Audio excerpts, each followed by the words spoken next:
It's Ramsey Dewey over here in Shanghai, China. We have Vaughn Anderson on the podcast today. Vaughn, tell us a little bit about yourself, who you work with, and what you do. Well, Ramsey, thank you very much, first of all, for having me on the podcast. I'm very one-dimensional. My hobby, my work, my social life, it's all related to the fight industry. Canadian parents, born in Asia, went to school in Canada. When I was 22, came back to Asia, and I've been here ever since. Got into martial arts seriously here in Asia, became a fighter, fought several places around the world, became a coach, became an athlete manager, became a director of competition, became a commentator, became a talent scout for various shows. I think that's basically, in a nutshell, outstanding, what I've done. So I've been in China for about 15 years now, and you were one of the first names in the martial arts community that I became familiar with, even though we haven't actually met in person till now. Mm-hmm. So I believe at the time you were doing something with the Xi'an University of Sport, is that correct? Yes. At that time, well, let me rewind a little bit, and if you don't mind, and let everyone know how I got started. Actually, when I was 23, I was just looking for something to keep myself busy with, and I met a guy, a Chinese guy that had been educated in the U.S., and he was back from the U.S. Doing medical school, and I bumped into him, and he told me he had done BJJ in the U.S., and he just wanted to find someone to help him maintain it. Right. So me, his first student, and him, the teacher, we started Taiwan BJJ, and now there's maybe 4 or 5 locations, and there's probably 500-600 members. Okay. But that's how it started, and about that time, a group of people were setting up these MMA events, and they would do them on just like puzzle mats in front of department stores or anything. It was really wild, and anyone could just sign up. And my coach was like, "We got to do this." I'm like, "Man, I'm not fighting MMA. You know, my coach is a white belt. I've only been doing this for a few months." Yeah, so they'd be doing MMA events like just out in public on puzzle mats. Yeah, the event was called TKFC. Or Okay. TFKC, I'm sorry. TFKC. Is that right? TFKC, yeah. I can remember my coach talked me into it. He's like, jiu-jitsu, it's the most, I got all the brainwashing, jiu-jitsu is the most effective. It's the proven most effective martial art. We got to do this. So he signed up too. And I remember when we got to the weigh-in, there was someone on stage, and all the guys that wanted to fight were in a room, and he said, "Who weighs 90 kilos? Who weighs 85? Who weighs 80? And I put up my hand, and another dude put up his hand. He's like, "Okay, you guys are fighting." And that was the weigh-in. That was the weigh-in. Yeah, so I remember a few weigh-ins like that back in the day where they would just line up the two groups of fighters and be like, "Okay, you're roughly the same size, so you go at it." Anyway, me and the coach, we both won. Man, the nerves and the combat and the win. Anyone who's fought, I'm sure the story is the same. It's just, this the pressure adds. It's like a discomfort that adds to the overall pleasure of it all in the end, right?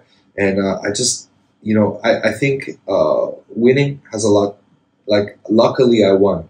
I think the experience would have been a lot different had I lost. And, when it's your first fight, there's definitely thousands of people that you could have been matched up against. It's a formative experience. They could have beat you. Lose in the first fight. So, and I just really fell in love with the feeling. And I thought, I just want to have this experience over and over again. So I just did what I could to learn more, disciplines and fight as often as I could, compete as often as I could. There wasn't a lot of BJJ at the time, so I would compete in judo competitions, try to survive the ippon, and then, gun for the submission in that like 20-second scramble we get in judo.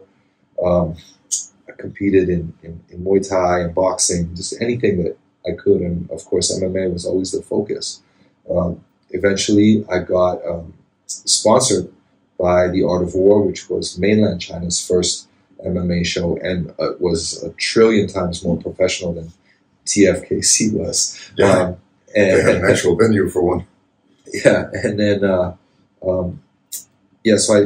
when I came to mainland China in Beijing, and I just fell in love with the way sports is run here, where athletes are basically sponsored and rent and food and everything is just taken care. The responsibility of life is taken away, and you can just focus 100% on getting better. And all your training partners were doing the same thing as you, so you had really competitive friends to train with all the time.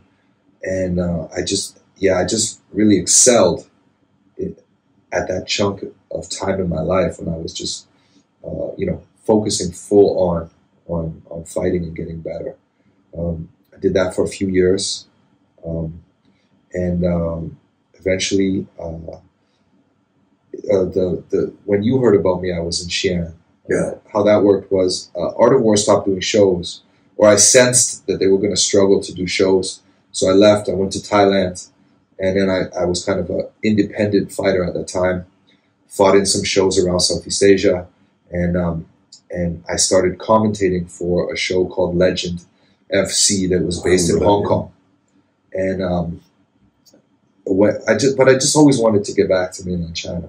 So I met some of the fighters from Xi'an, and I said, I would really like to, maybe I can coach at your team. I've been coaching in Thailand, and I've got some success coaching. I think I can replicate that success in China. So I came back, and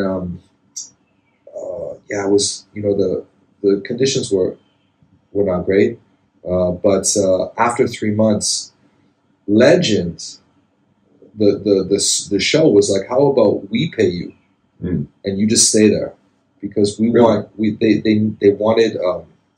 wanted more competitive Chinese fighters for their show. And the team was huge. There was like 40 guys training all the time. And I guess I was doing okay. So they ended up, it was actually Legend that was paying my salary, not the Xi'an Sports University. That's the team that I was coaching. And it was kind of a strange setup, because the idea was Legend would pay for my salary, and in exchange, they would get first pick from the top fighters from that team. Okay. But it was weird, because there was 2 years of my life was there. And during that 2 years, I don't know if Legend even did a show, or they maybe did one show. So I was they were paying me. I remember contacting them at one point, seeing if they were looking for fighters, and they basically said, not right now. Yes. So I ended up, they paid my salary, and then I ended up coaching guys that were winning in other events. It was kind of a strange setup. But that's just the way life works sometimes. Yeah.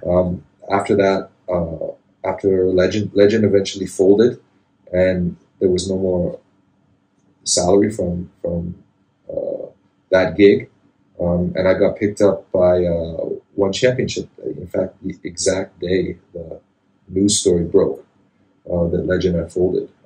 Worked for One for 4 years.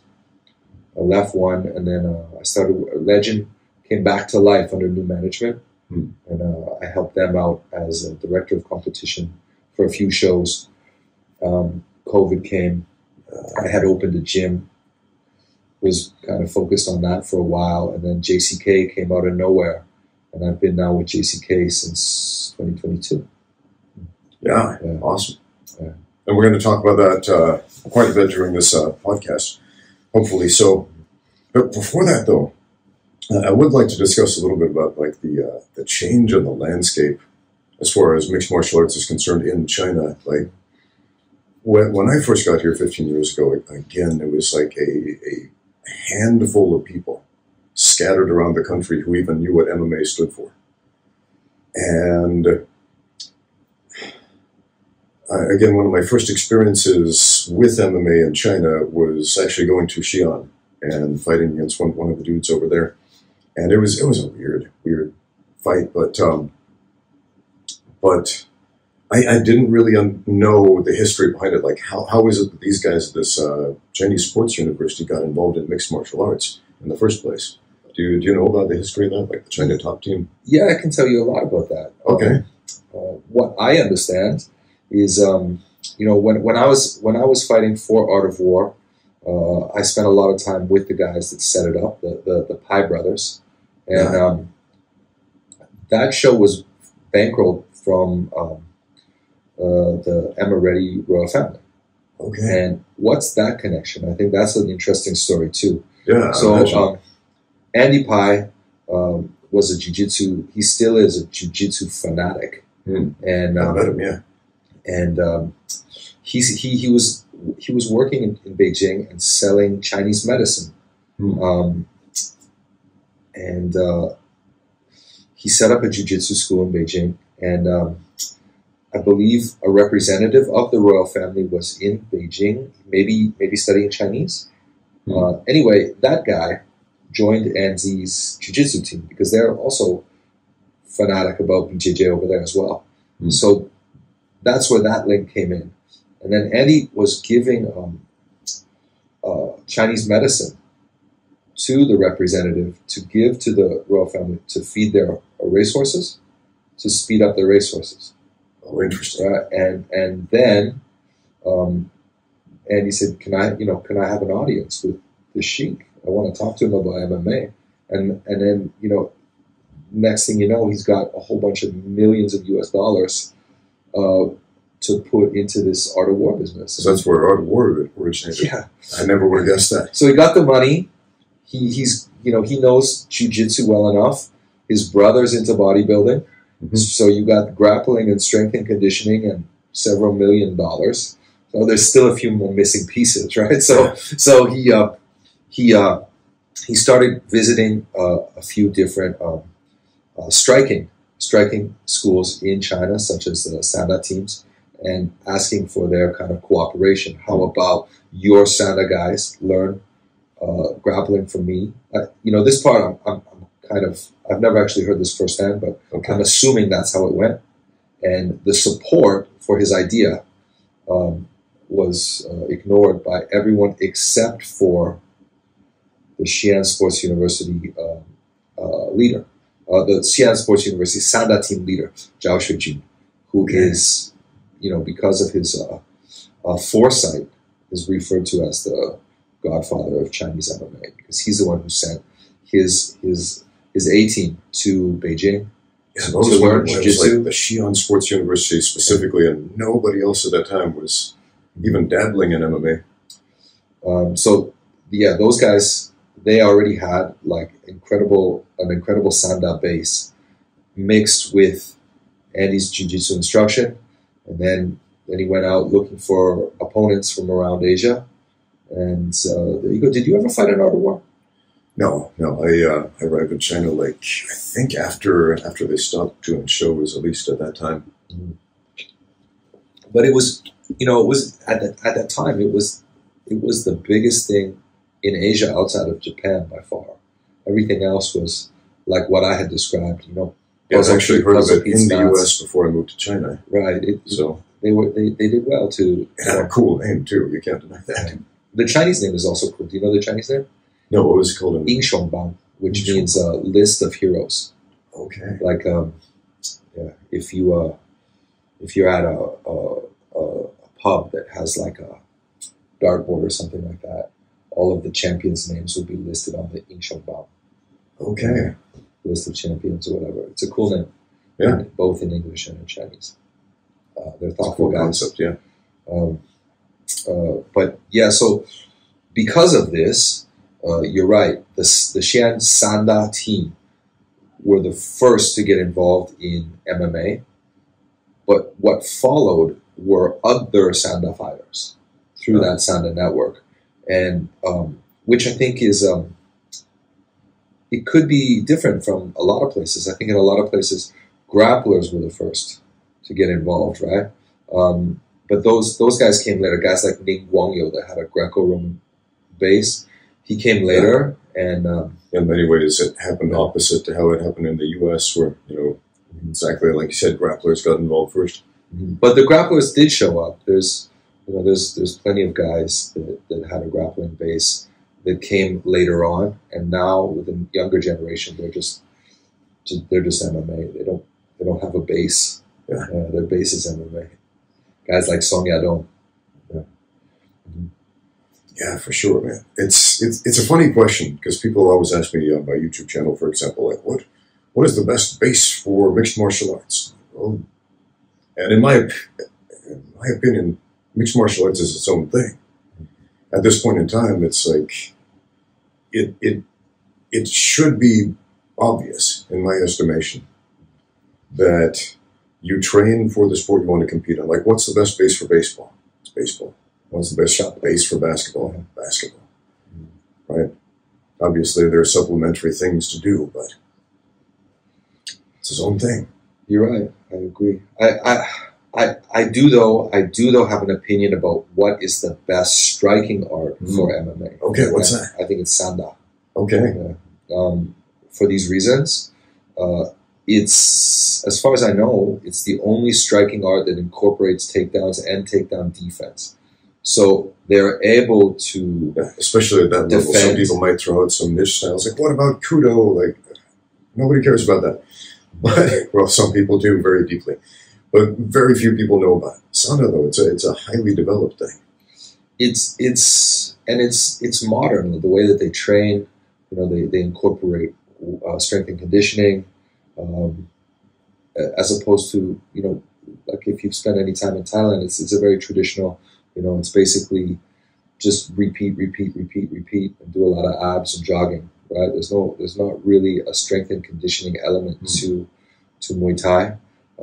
And Muay Thai is, of course, is very dangerous. The knees, the elbows, the kicks, they're all great. But it's not that hard to take a Muay Thai guy down if you have some basic takedowns. If your sport pretends the floor is lava, then it's going to have a great amount of difficulty transferring those skills to mixed martial arts.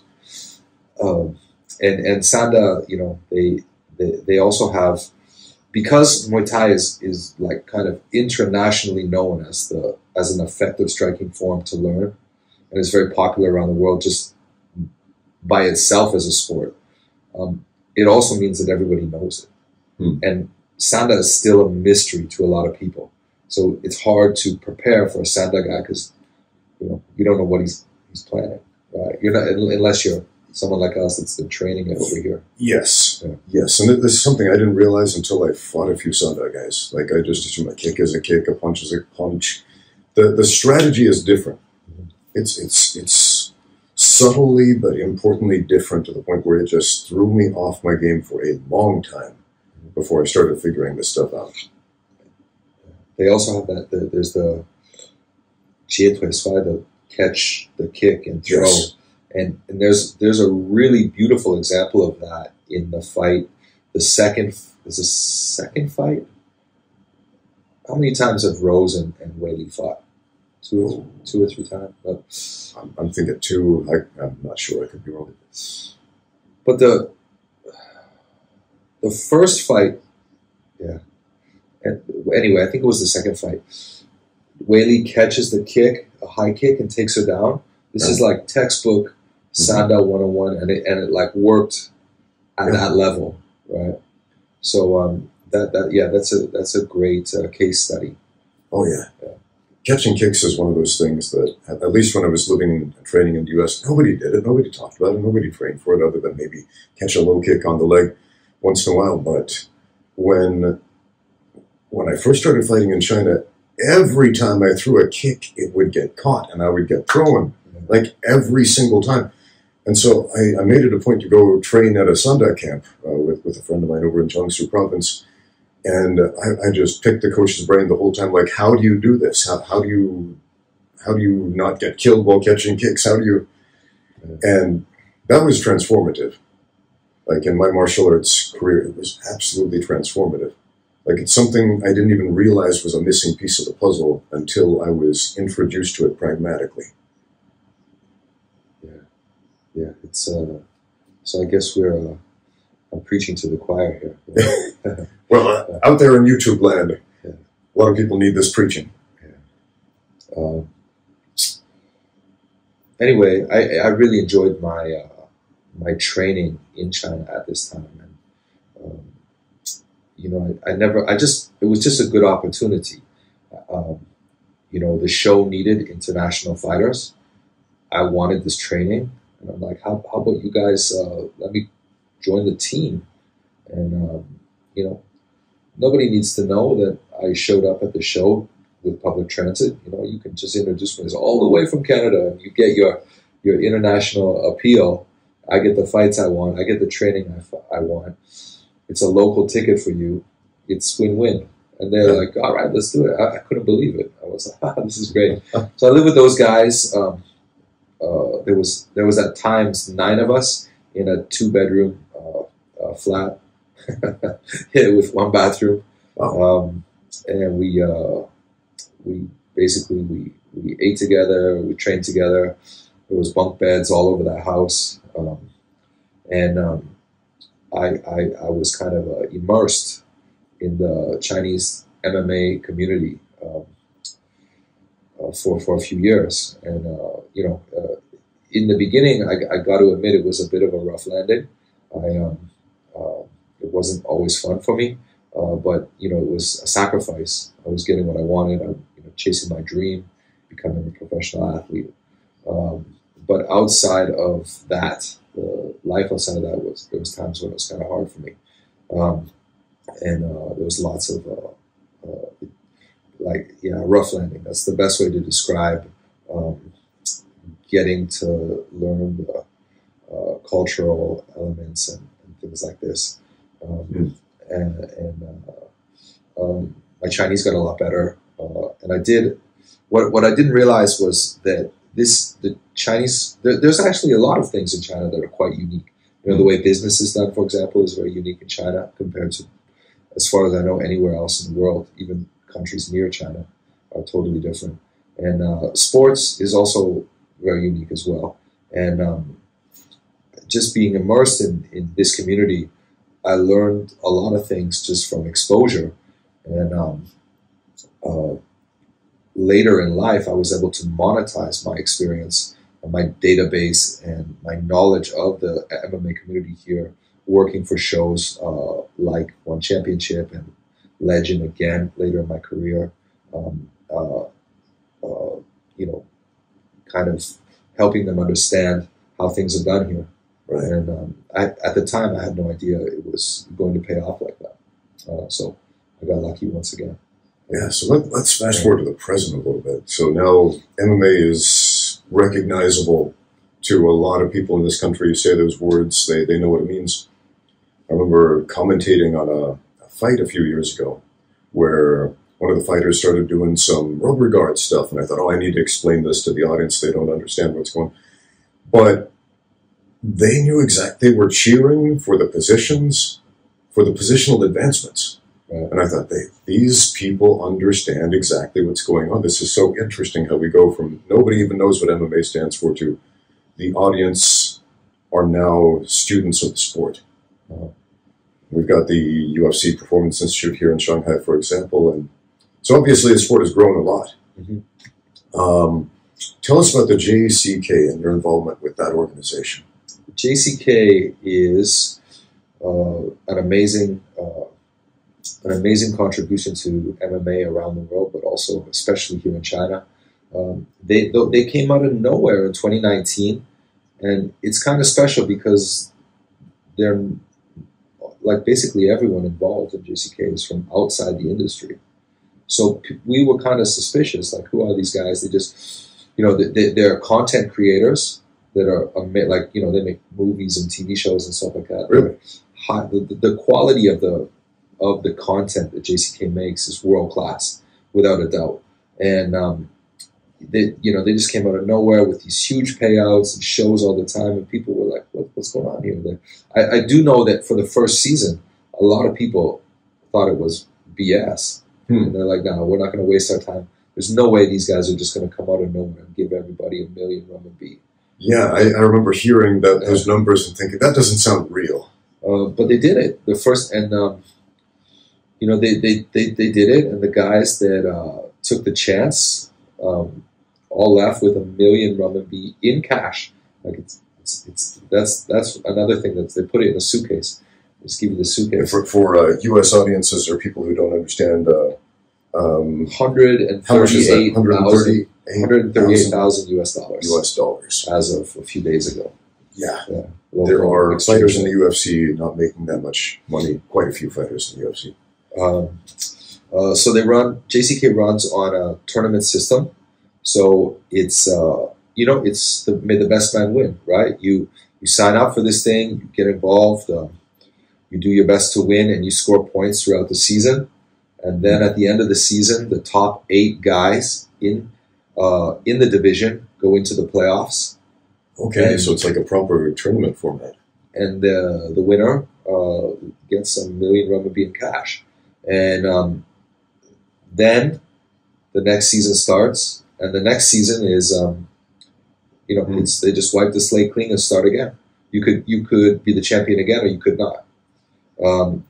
This and after they did it for 2020 and 2021, and then at the beginning of 2022, we did a trial run with English commentary, and it got picked up by UFC Fight Pass, and then we started doing English commentary, adding English commentary to the events as well, and that's how I got involved. And recently, I've been helping with International Talent Scout. So any international fighters that think they got what it takes to come over to China, take the belt from these guys, and leave with $1 million RMB, get in touch with me, man. I want to put you in the show. Cool. Yeah. That sounds awesome. We retired too early, didn't we? All of a sudden, everybody's like, we were fighting for, a fraction of that. A fraction of that. Yeah, just basically for fun. And then, out of nowhere, there was a show called Rough that gave $1 million RMB, but they had one good season, and the second season they fizzled out pretty quick, and that was the end of that. But that kicked off the $1 million RMB rough start and a rough ending, unfortunately. Yeah. They kicked off the $1 million RMB payouts. Then Kunlun apparently did one. We never saw the cash, but we saw a check with $1 million, a whole bunch of zeros on it. And then JCK came out. They were just, there was no denying it. It was cash, and guys were getting paid. And it's still going on like that. They have now, this season is a little bit more complicated. I remember seeing like that photo of an actual stack of cash, thinking, okay, that's not just a big fake check. Like, that's interesting. That's a statement right there.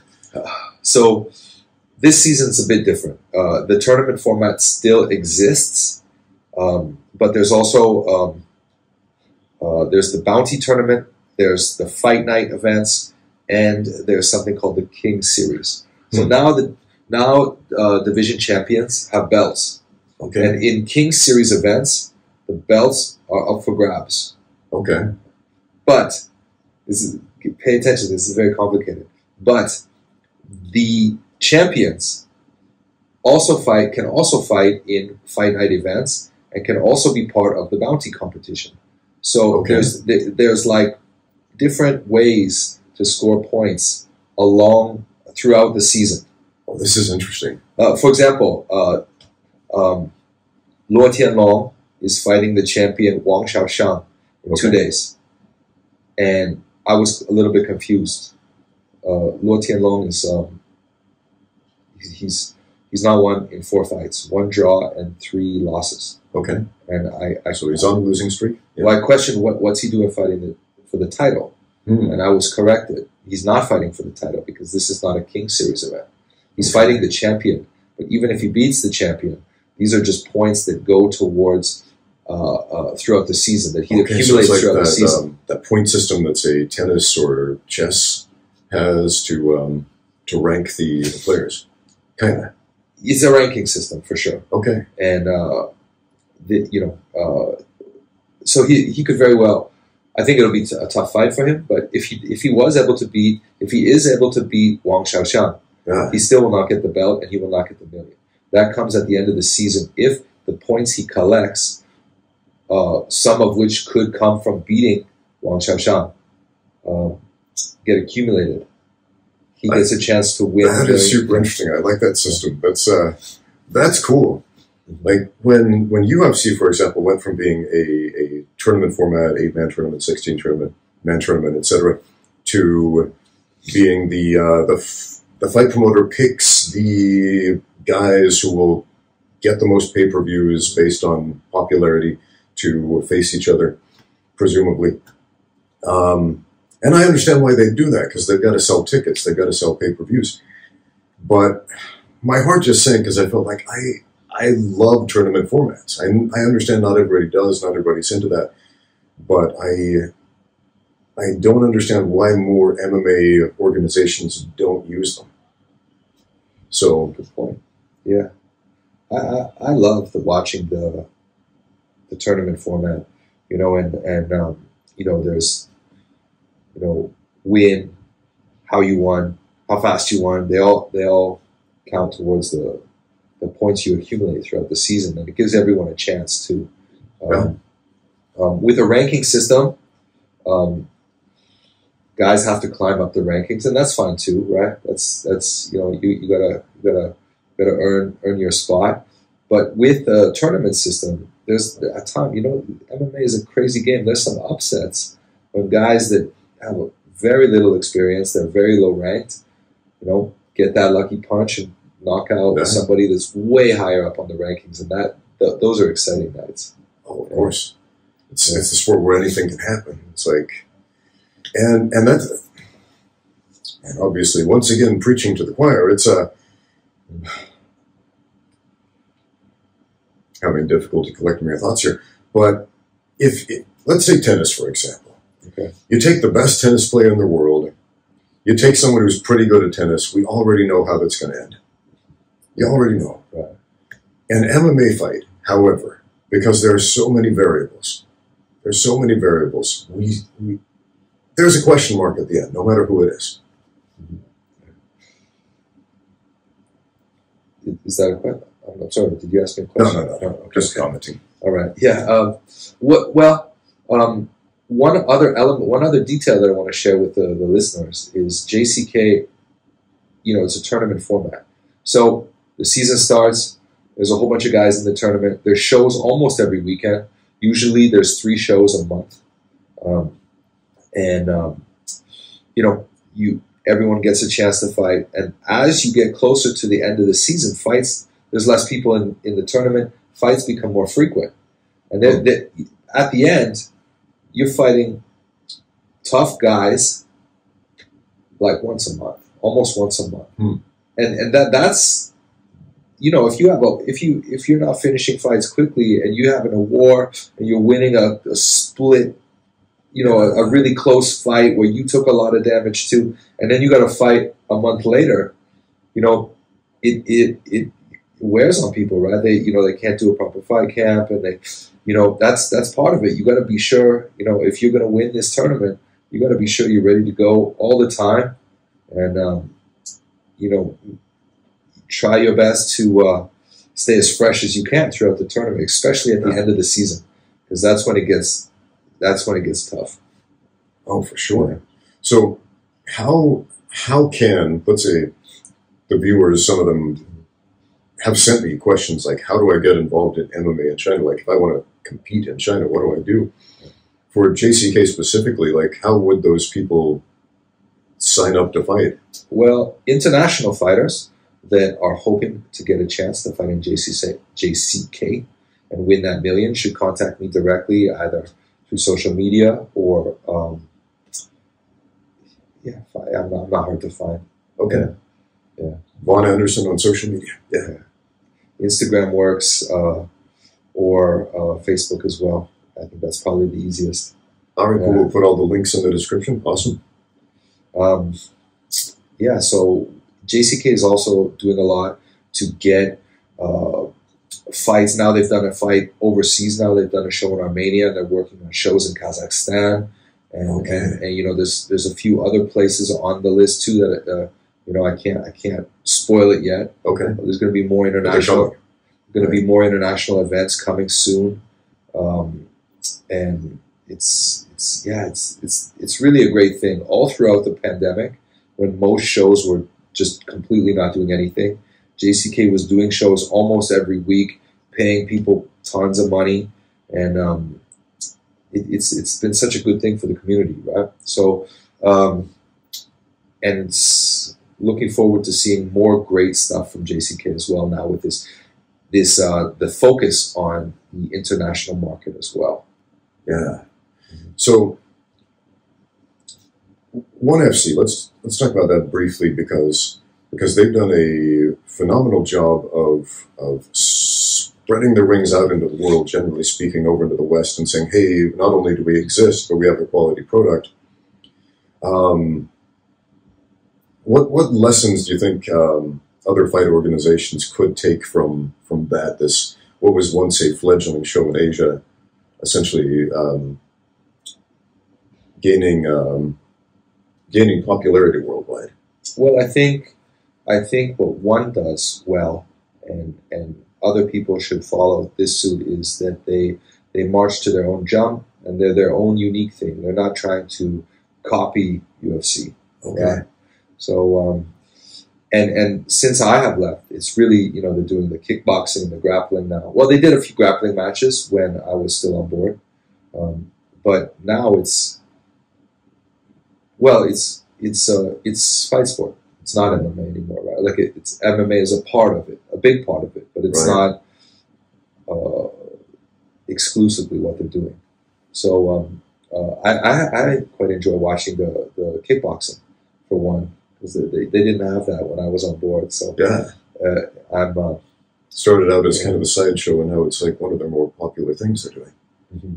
Yeah, and they, you know, that they have the freedom to do cool stuff like kickboxing with MMA gloves and stuff like that. Yeah, that's yeah. I remember, cool. Like the old Sherdog forums, for example, people they used to speculate, like, well, how would Muay Thai be different if they used MMA gloves, for example? Nobody knew. I mean, maybe people sparred that way in the gym once in a while, but nobody knew. Mm-hmm. So, is JCK all MMA fights? It's all MMA. All MMA. As far as I know. Yeah. So far. Yeah. So far, it's all MMA. That's awesome. I believe that's where they're going to keep it to. They're focused exclusively on the MMA market, and they do a fantastic job of capturing the Chinese cultural element. You know, in a lot of ways, I think what JCK is, you know, China is the birthplace of martial arts, and it is a like intangible cultural heritage that they've exported to basically every country in the world. And countries around the world have received this gift from China, modified it in their own way, and passed it along. And now it's coming full circle in martial arts' most modern format, which is MMA. And it's like, you know, China is welcoming the homecoming of martial arts with open arms. And JCK does a fantastic job of, especially if you look at their content, trying to make connections between Chinese chess and, you know, the Warring States period and all of the Kung Fu elements from Chinese history and modern day Chinese MMA warriors. It's an amazing, the creative element in JCK is fantastic. And even as an employee, I'm also a fan of their content. Yeah. Oh, that's the best kind of job. Yeah. Oh man, I remember being a fight commentator for Kunlun Fight, for example, when they were doing shows regularly, and I felt like, you know, it was time consuming, but what a phenomenal job that was, just being able to watch fights and comment on them and just try to make these fighters sound like they're doing the coolest thing possible. Because this is just a bit of an aside, but I remember when I was coming up, when I was fighting back in the U.S. and so on, the commentary wasn't always kind.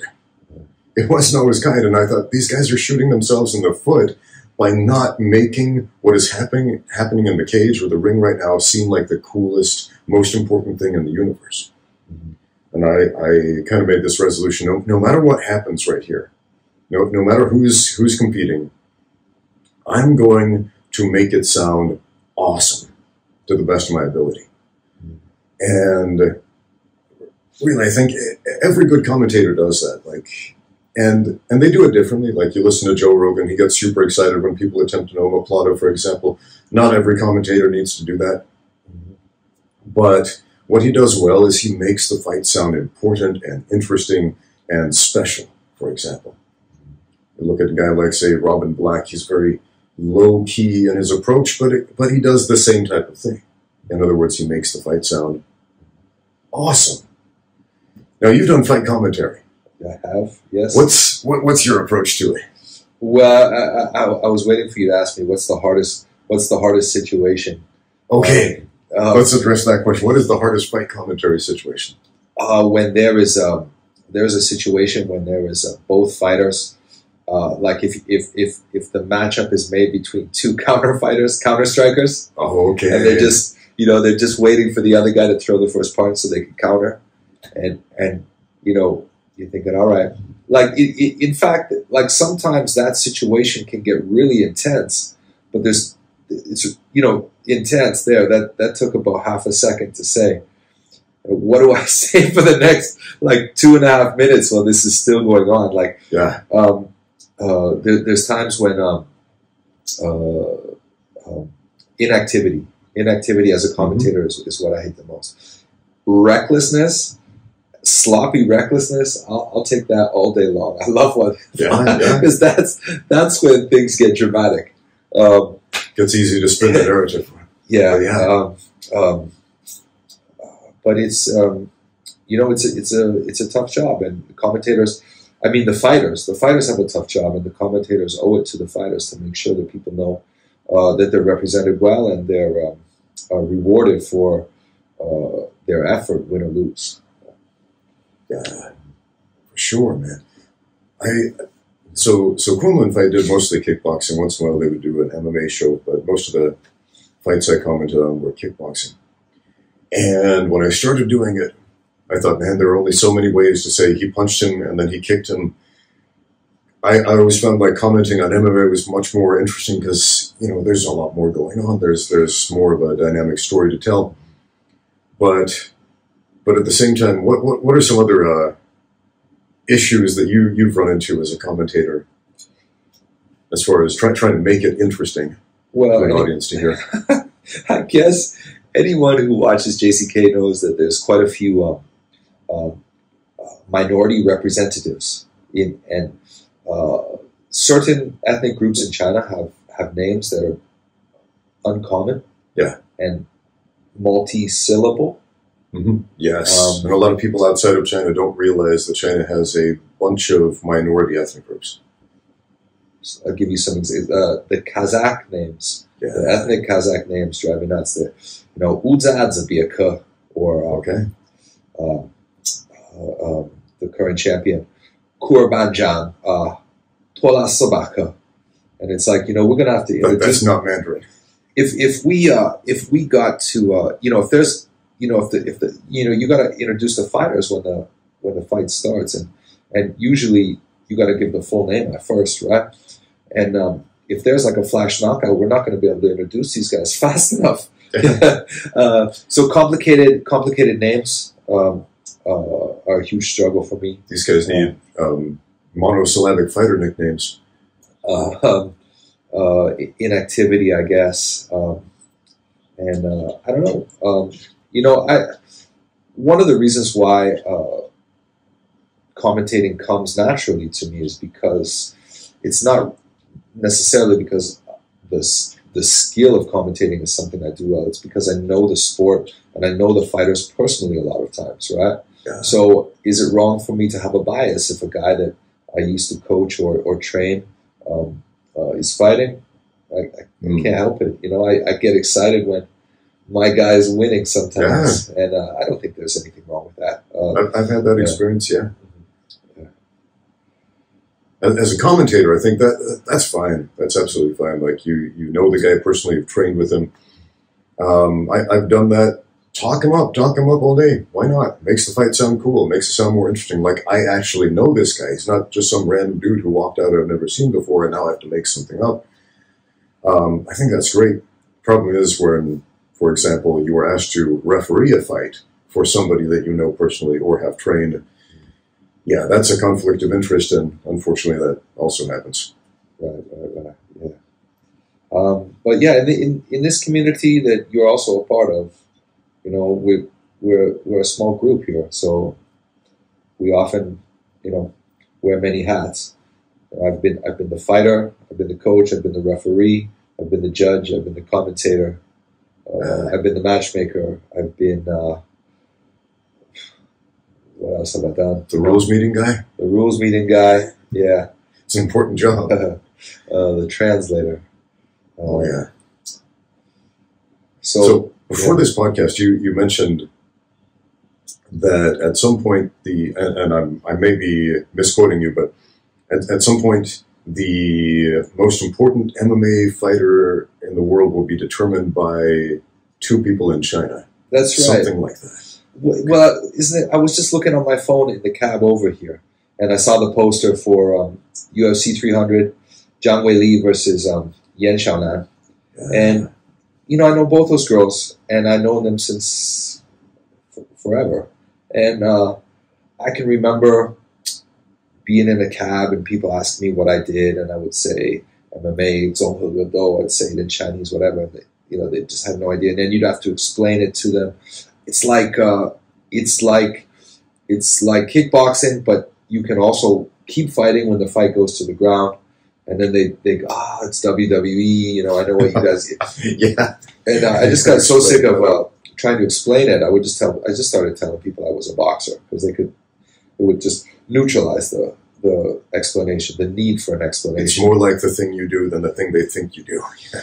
And then Jiang Teichuan got into the WEC and then the UFC, and it was just a huge event for Chinese MMA. Jiang Teichuan, we got someone from our community into the UFC. Look at that. What a great accomplishment. And now, that was just a few years ago. Now, this coming weekend, who will be the best female, strawweight in the world, will be determined by two girls from this very community, right? It's like the two best in the world right now. It's not even the best. It's both of them. It's not even a question where the best comes from. Win or lose, the best is from China. I remember seeing that fight poster advertising that fight, and the first thing I thought was, this reminds me of like old times, back when I first got here, and everybody within the community was fighting each other. Yeah. Like it was the same guys fighting each other in every event. I was like, it's happening again. It's come full circle. Yeah. You know, I think in fact in the local community, they're kind of hoping that this wouldn't happen. You know, this is like watching a local show. All of a sudden, again, it's like, where's the international element to this? It's like we don't have to watch UFC to see two Chinese people fight. We can just go to the small local shows and see that. Yeah, one thing I noticed when I first started competing in China was there seemed to be a vested interest in seeing Chinese people fight foreign fighters. And the first show I competed in, it was in Xi'an. They billed it as like China versus the world or China versus America or something like that. And I remember the audience got very excited if the Chinese fighters won, and not excited at all if the foreigners won. And it was, it makes sense. Nationalism is a thing, obviously. But how do you think this fight will be received by a Chinese audience? For example, when Zhang Weili won her title for the first time, people were stoked. Like, we have a Chinese champion. She beat the other guys. But again, it's two Chinese fighters going at it for the title. Well, I think the locals will respond to this. I think that the reason why China versus the world matchups are popular here is because people just aren't familiar enough with the fighters, right? The more you know the fighters, the more you're invested in their competition. Right. And you show up to an event, the red corner's Chinese, the blue corner's foreign. You don't know anyone. You don't know the foreigners. You don't know the Chinese guys either, right? But you got the flag, so you cheer for the flag, right? That's, right. You know, I don't know who's fighting, but I want my guy to win, right? Things are changing now, and definitely you can see there's a fan base for the popular fighters that are non-Chinese as well. But it's just something that takes time, and to get to this point where the two best in the world are both Chinese. I wonder,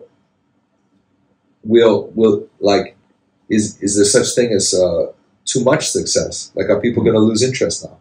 Oh, we're already the best in the world. We don't need to watch anymore, right? But I think the educated fans, of which there's a growing number of, will be very entertained by this fight. These are two really tough girls that are very technical, and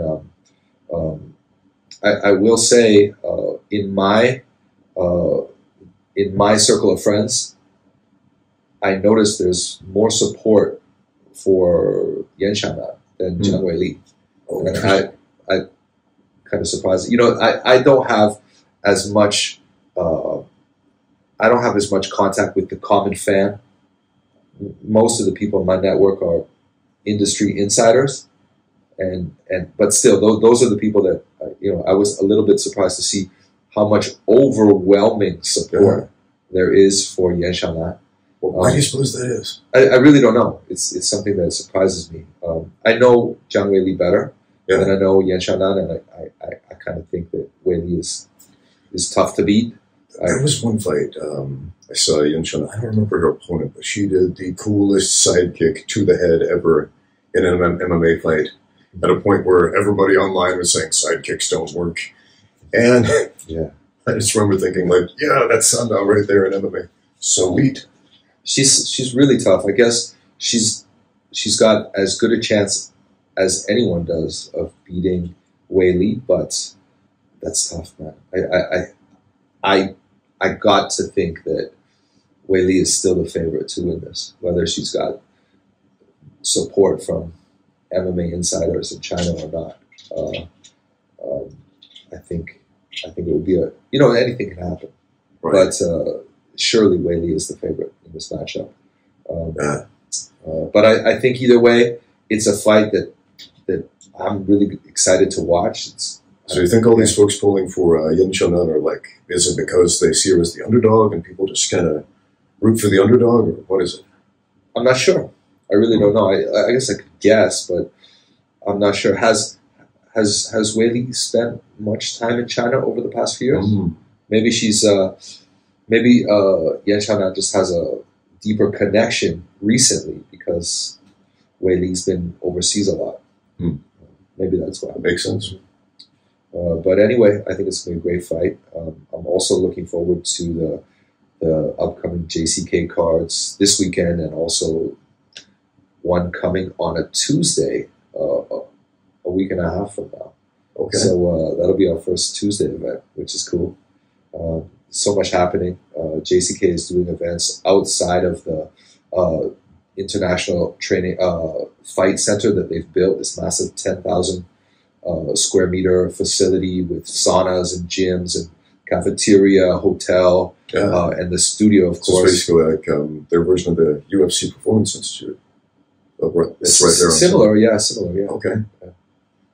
That's awesome. I've seen a few organizations like Kunlun Fight. They had one of those.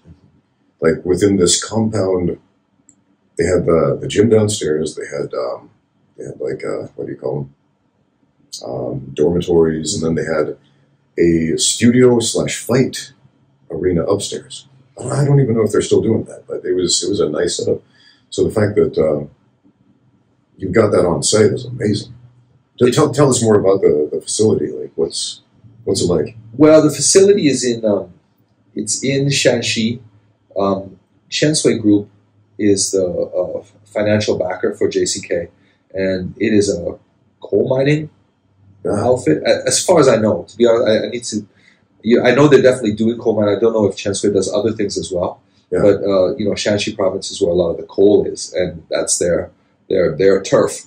And they've acquired a massive piece of land, and they've built this performance center there. And it's China is famous for its big mega cities. We're here in Shanghai now. I'm coming from Chongqing. I came from Beijing. In between those two cities, and most of the time we're just bouncing around mega cities, and they're great. The future is here, and you forget sometimes that China also has a lot of natural beauty as well. And I'm reminded of that every time I go to the JCK shows, because it's just outside the city of Taiyuan, just far enough outside, and the facility itself is booming. There's even a KTV in the facility. Really? I've never been, but that's all in house. I'm a little surprised at that, but not really, because I've been in China long enough to understand how popular KTV is. Karaoke, if you're not familiar with the term. The event center itself it's just amazing, right? But in the area around it, there's a little bit of farmland as well, and you can actually, if you just leave the facility and walk down the street about 200 meters, you can buy milk that's bagged by the farmers themselves. So I guess it's hand squeezed fresh milk. It's like, for me, I don't know. I don't think I've ever lived anywhere where you can buy milk that way, and I just would never assume that a place like China, that's famous for all the mega construction in big urban areas, I'd ever find a place like this. But another surprise from the JCK area. You know what that reminds me of? This is completely off topic. When I was in high school, I grew up in a small farming town. We milked cows and so on. And again, the proper milking technique, got to use the thumb and index finger. But most people use machines now. We had a bunch of foreign exchange students come to the high school. They came from big cities across the world, like Rome, Italy, and Tokyo, Japan, and so on. And they come here or they came there to New Plymouth, Idaho, population 1,000 people, 10,000 cows. And the look in their eyes was just like, what happened? What is this? But this is not the same planet anymore. Mm-hmm. So is that kind of how it feels? Well, it's not the first time I've seen a cow, that's for sure. Yeah.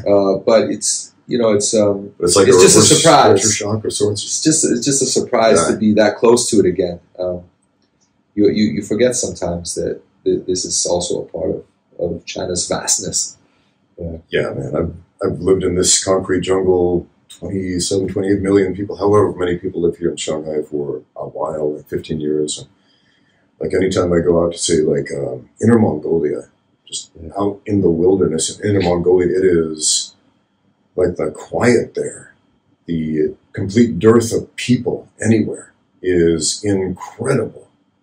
And to think like this is part of the same country. I get it. It's stark contrasts from one end to the other. Yeah, it's true. I can't imagine my life anywhere else. I've already been here for more than half of my life. Yeah. So it's almost home. Almost home for me. And the way the sports. It's not necessarily combat sports; it's just sports in general, with the sports universities and how athletes here are supported, and also not only by the structure, but also by society. Right? Like, I can remember when I was fighting outside of mainland China, and people asked me what I do, and I tell them I was a fighter. People would be like, "So, what's your job?" And I'm like, "No, this is what I do." And you don't have a job. Like, athletics is like what you do when you're overweight or when you have free time. It's not anyone's job. And when I came to mainland China, I'd get in a taxi with a black eye, and they'd be like, "What's up with you?" I'd be like, "Well, I'm a boxer." That's what I said at first. And they'd just be like, "Yeah, this is great." Like nobody ever questions athletics as a way of life. Yeah. Here it's great. So I fit right in. That's something I don't think about a lot, but now that you mention it, yeah, man. Like in the U.S., for example, we don't have Olympic training facilities to the extent that, say, other countries do. In fact, most sports, you're on your own for the most part. Right. As far as the Olympics is concerned in China, it's the polar opposite. Sports universities, again, radically. There's nothing like a Chinese sports university in the U.S. as far as I'm aware. Well, they have sports programs at university, but it's not like a sports specific school, right? Yes. And I always thought, when I discovered this, I was like, what? You know that you can join a sports university, do boxing, judo, sanda, like full time for 3 years, and you graduate with a degree. Did you know that? I knew that. I know some people who've done that. Yeah. I thought, wow, imagine if I had a degree in boxing. Yeah. Right? And I believe this. It is sort of, if you're not familiar with the system, I get the feeling that this certificate is on par with like an arts degree. Yeah, I've got a friend, a former student, who has a doctorate's degree in Taekwondo, for example. Another who's got a doctorate's degree, a PhD in Wushu, emphasis in Shuaijiao. Okay. And then another who's got a master's degree in Wushu, Taolu. So these are things you can do. Yeah. When I was a kid, I was really in the West. I was really into kung fu movies. It was, and this is a Western thing, I think. People my age, I grew up in the 80s and 90s, and at that time, kung fu movies were really popular in the West. Mm.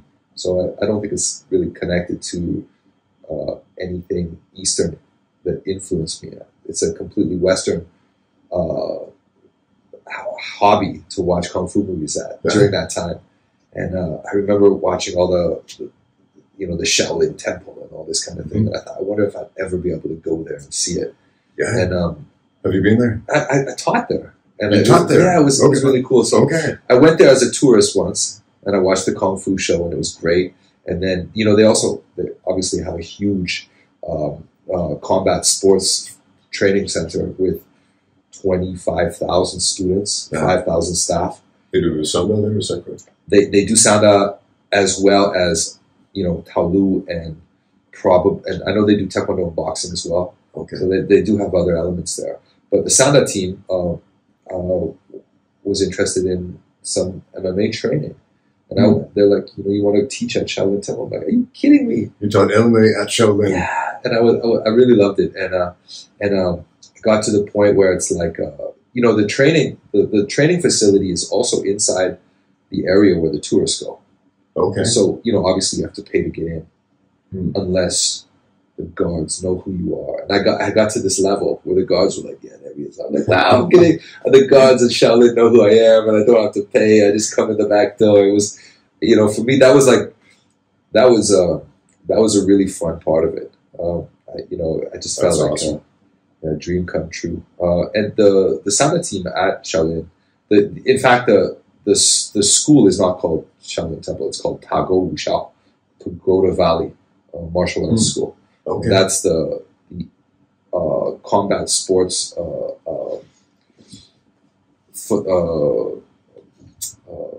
academy at the Shaolin Temple.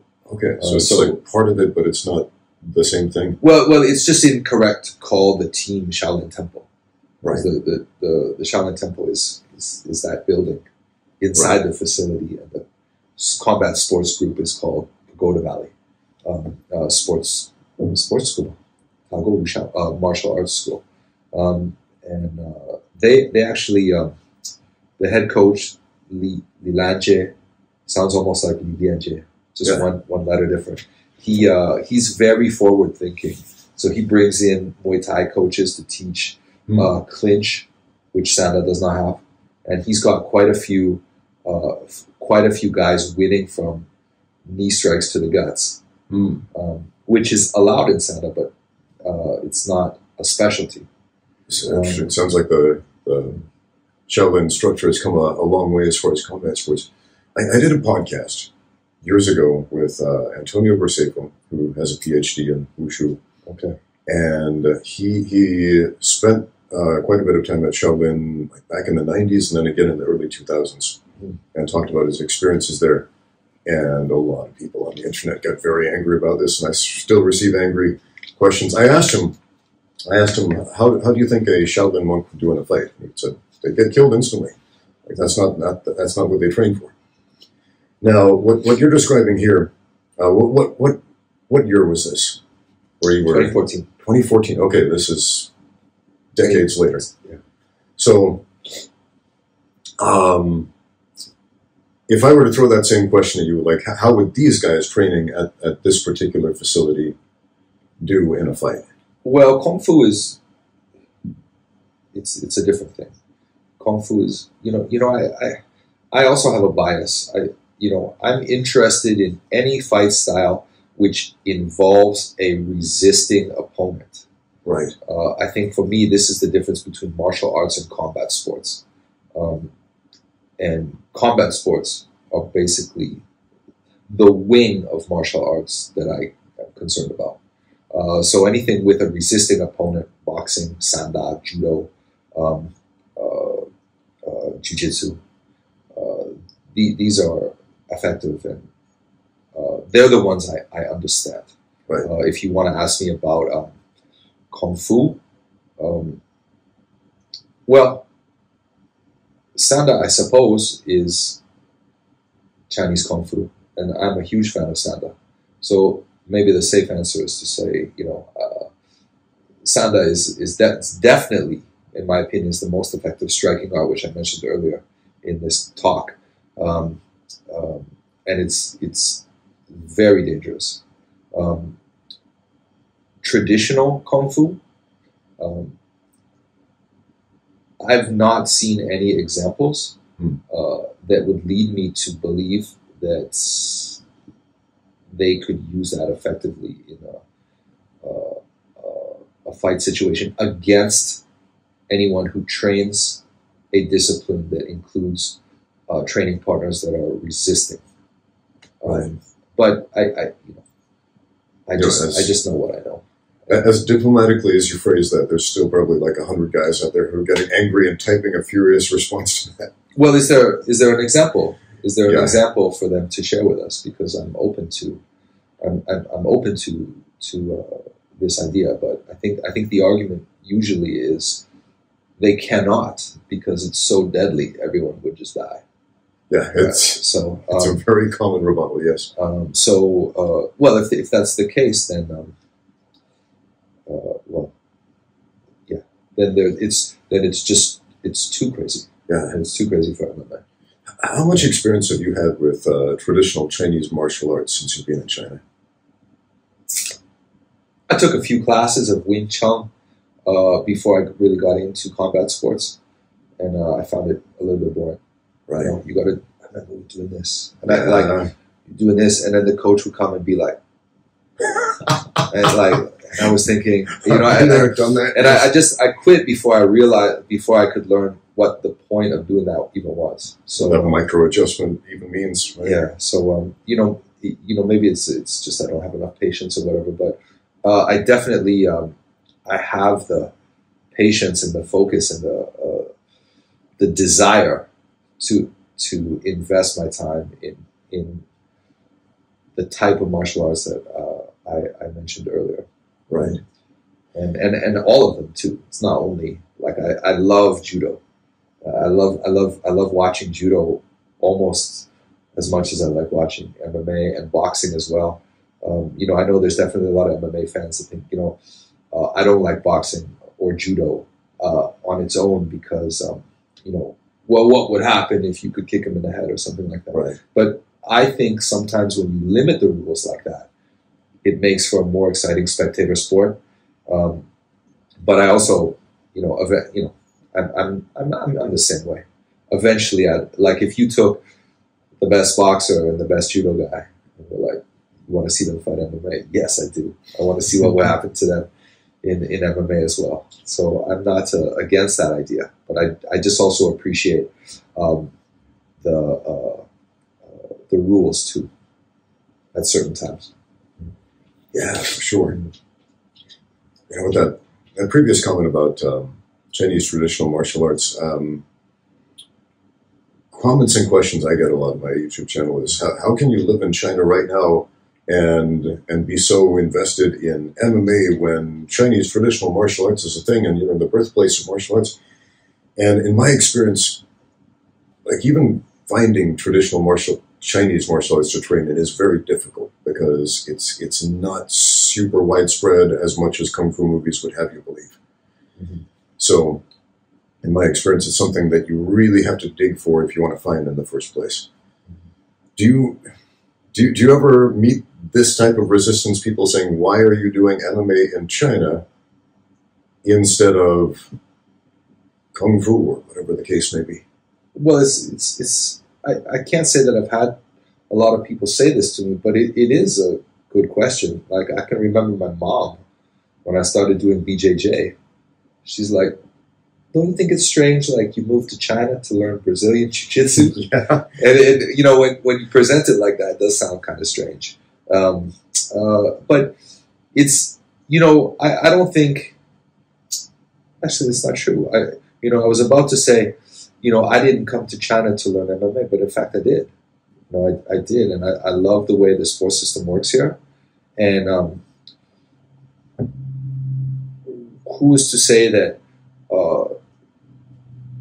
the only good reason to train anything in China is if it's Kung Fu? Look at how well China does in Olympic sports, right, or other international sports. There's many reasons to come to China just as an athlete in general. Yeah, like weightlifting, for example. And everyone in the weightlifting community talks about the Chinese weightlifting team, without exception. Yeah, exactly. I'm also a fan of weightlifting too, as a spectator. I just think it's nuts watching these guys with 250 kilos over their head doing squats. What are they called? Clean and jerk and snatch. Yeah. It's like I can't do that with baby weights. It's incredible. Yeah.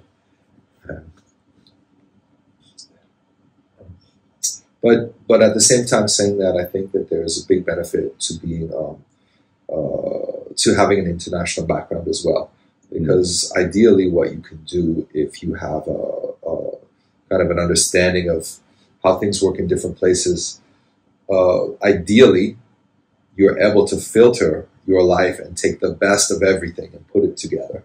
You know, people in the West, they even when they're trying their best, may not be familiar with things that are happening over here that are better than what they have over there. And an example of vice versa maybe is the West, I believe, is much better than, much more knowledgeable about sports nutrition than in China. The food here is really, really good, but there's few athletes, less athletes than in the West that eat for performance. That's true. It's there is definitely a dearth of I guess you could say available content in China devoted to sports nutrition specifically. I think it's growing, but it's the West had a head start for sure, and I also think this is cultural too. I think in the West, more people, in general, are when it comes to food. I could be wrong, but obviously it's not everyone. There's a lot of people that don't care at all about their diet. But those that are focused on, achieving something athletic, seem to understand nutrition a little bit better. So that I come from there, and I bring that knowledge with me over here, I feel like I have an advantage because I'm getting the best from both worlds. Yeah. So here's a question. Who do you think are the best Chinese fighters right now that nobody in the West has heard of? Well, the JCK champions. JCK is now making a push to get more exposure internationally. So you're going to hear a lot about them soon. But I think the bantamweight division, the flyweight division, and the featherweight division are all world class. I argue a little bit about this with some other people, but I think that the JCK bantamweight division is the best. Some people think the featherweight, the featherweight and flyweight are also good divisions, but for me, the bantamweight division is amazing. You know, the champion Wang Xiaoxiang, and then there's Wu Ze, Luo Tianlong, there's Du Lile. There's tons of guys in that division that are just so exciting to watch. So exciting to watch. That makes sense because when you have, what's the average size of a Chinese man? Well, this is where the talent pool over here is the thickest, right? Exactly. That's the division where Song Yadong came out of. He was fighting guys like this and rose to international attention in that circuit, right? So it's why are Canadians good at hockey? Why are Brazilians good at football? It's just because it's more competitive. Numbers of humans more competitive. Thrown at the problem, yeah. So a real test of how good you are internationally as a flyweight or a bantamweight or a featherweight. Come on over to JCK, get in touch with me and see if you can hang with these guys because they are unbelievable. The flyweights, of course, Shang Zhifa, I think he lost his belt, but his nose got broken with a headbutt that no one saw, and he ended up getting knocked out in that fight. But if he made more of a fuss about having a broken nose, it would have been a no contest. So it's really hard to say he's not the best flyweight still. And his fight IQ, there's a whole team in the north, Longyun MMA, and the instruction coming from Jiang Longyun, the head coach, he is just so good at transmitting this knowledge and just an understanding of how to fight. And those guys, they're all able to. It seems like they're all able to change their game plan in response to how their opponents are fighting. It's amazing to watch. So those fighters are all very exciting. The featherweights are great too. The heavier weights are good too. There's just less of them. The welterweight division, there's a lot of openings. Welterweights, you want to come here. Welterweights and light heavyweights. We've started with females as well. Okay. And there's some great female fighters. Li Yishuan is one of them. She's doing all these submissions that I've never seen before in my life. She's got one, I think she's called it the Dragon Crank or something like that. It's basically a north-south. She did this in one of her very first fights, like her third fight or something like that. She got the takedown past the guard, got into north-south, got a north-south choke, and then switched. See if I can explain this clearly. Is that the one where you kind of sit out from behind and prop the head up? And she got a north-south choke. In a north-south choke, the bodies are in a straight line. Right. And from this position, she sat out into like a scarf hold. Okay. And wrapped up her opponent's leg, and then it's like a power guillotine. Okay, I know what you're talking about. From this, and I was like, "What is that?" This is one of those moves you might see on like one of those flippy dippy Instagram reels, where everybody in the comments will say, "That'll never work. Try that in a real fight and see what happens." Yeah, I know what you mean. Yes, I'm also a huge fan of the fighters. There's a region called Dalianshan in Sichuan, and a lot of fighters from that area, like Aping Shala, for example, and I can't remember his name at this time. Let me think about it. He's really exciting. Hai Ke. This guy, I don't know where he's training in Henan at a kickboxing gym, and he comes out of nowhere and does this amazing like highlight reel calf crank submission on a jiu-jitsu guy. Yeah. And we're just like, I love calf cranks. We're going to remember this guy's name for sure. It's got to be the submission of the year, at least contender. There's a lot of exciting submissions in JCK, but that's one of my favorites of all time. Man, calf cranks, that's one of those submissions that I would argue in jiu-jitsu is just pitifully ignored for no good reason at all. Yeah. And when you say he caught it on a jiu-jitsu guy, yes, that makes sense to me because again, it's one of those things that like jiu-jitsu guys are aware of, but not enough. Like they're not. They can look like overly complicated moves, like you do a twist or roll over into the calf crank. It looks cool. It looks fancy. It's not that complicated though. Mm-hmm. It's like one of those things where I don't know why more people aren't doing these things. Anyway, that's my personal bias toward calf cranks.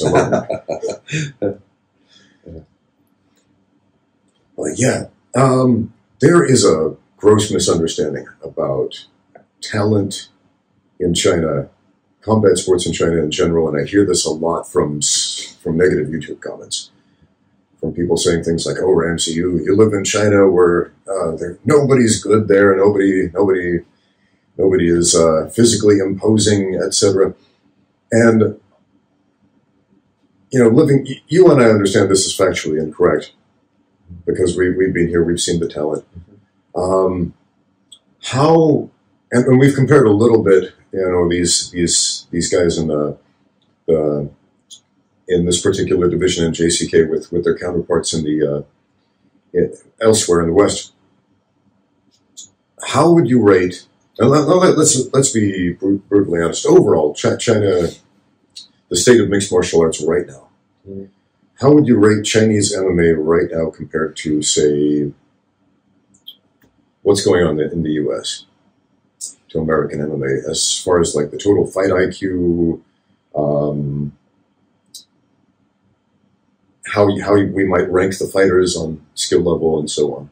I guess, in fairness, you will have to say that the U.S. is still ahead, because if not, then the top Chinese guys would not be going over to, American top team, and that's what's happening. Quite a few, like Song Yadong, he's left. He's gone to Alpha Male. I know that Jiang Wei Li spends a lot of time in the U.S., right, training with Josh Higger, for example. And Sumo Daraji and a few other UFC fighters from China are at American top team. So, and the reverse is not happening, because I don't see UFC fighters from the US coming over here to train. But that's changing quickly. And I think it's also important to mention the system is very different, because earlier we were talking about the sports university structure. Right. So, and sports universities, basically, they almost exclusively deal with Olympic sports, right? And this is the launching pad for Olympic athletes and other. Of course, Olympics is the highest echelon, but people that want to excel in sports, this is the system where they go through. So it's like a university. There's a dormitory, there's a cafeteria, there's a fantastic training facility, there's a friggin' degree at the end of it. There's lots of competitions, and if you win Olympics, you're getting rewarded every year for the rest of your life from the state, right? So, so if that's how sports is traditionally looked at, now here comes Ramsey and he's going to open an MMA gym. Can you follow the system that works in the West? Oh, hello. You got to pay. You got to find your own place to eat. You got to find. You can't do it that way. The people that, well, I'm just going to go be a boxer. What am I going to do? Wash dishes at McDonald's? Are you crazy? We don't have to do that in China, right? Like we do in the West. Like the system how it works in the West, you join a gym, you pay tuition, you get a job washing dishes or flipping burgers or whatever, and then you basically give all that money to the gym. If you really bust your ass, you might get good enough that you don't have to pay. But you still got to handle your own food and all this kind of thing. And a few of those guys make it to professional level and become wealthy, right? But in China, basically, the MMA team, they have to compete with the sports system structure, or else no one would. Why would you live like that when you could just be a boxer or do sanda or judo or wrestling, right? So the teams, as you know, the teams here in China, they quite often the training is free from day one. They say, if you get good enough to fight and win, we're taking our share of the winnings. But it still doesn't equal, a lot of times, it still doesn't equal the investment. Gyms like Umbua Fight Club, there's no way whatever they're taking from the fighters, and now they're not even taking money from the fighters. It's just a hardcore fan, Mr. Umbua's like passion to be involved in sports in this level. So he's just burning money to keep this gym alive, get the fighters places to stay, make sure they're fed, a beautiful training facility, and there's actually do you know there's a movie about Umbua's story? No. It's what's it called? I think the English name for it is Never Say Never.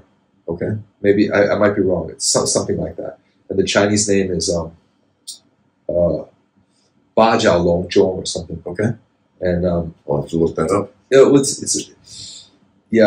I'm looking forward to the edition. I saw it in the theater, and it's in the Sichuan dialect.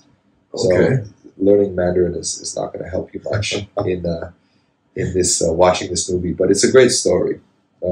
And Umbua is, he's a very unique person and a huge contributor to the overall growth of MMA in China and therefore the world. A lot of his fighters are Tibetan orphans, ethnic Tibetan orphans, and he's just given them this huge platform. And now, at least 3 are in the UFC, at least. Yeah. So it's worked out. But that's an example of what pro teams look like. There's, where are the stars coming from? Umbua, okay. Long Yun. Long Yun is also this kind of setup. The fighters have to find their own place to stay and feed themselves, but training is free, and right. You kick back a percentage of your winnings, right? And the training is amazing. Jiang Long Yun has a real mind for MMA instruction. Boji Wong, which is a offshoot of the Xi'an Sports University. Same kind of setup. There's nobody there that's ever paid tuition or membership fee, nothing like that. That's awesome. Any payment is deducted from winnings. Right. So, and China Top Team was the same. Like even in the West, fighters generally pay at least 20% of their winnings to their team anyway. So, yeah. Right. So, China Top Team, which I don't think they do a professional thing anymore, but it's for good reason. Like, it's just not sustainable, right? I remember they had at one time in history, China Top Team was the strongest team in China. They had they had Tie Chen and the Leech, and then a bunch of guys. Oh, they had Jiang Wei Li too for a while, and they had a bunch of guys that were doing really well in the local circuit. But housing, food, the chef that cooks the food, the coaches, the rent in Beijing. It was just really difficult to make it happen. China Top Team also had a membership hobby element where people could come and learn boxing, or they could come learn BJJ with a gi, this kind of thing. And this is something that would be paid for. But the pros, that's an expense, and that's something that in the West nobody has to deal with. Yeah. Fantastic. Do you want to do a meet? So,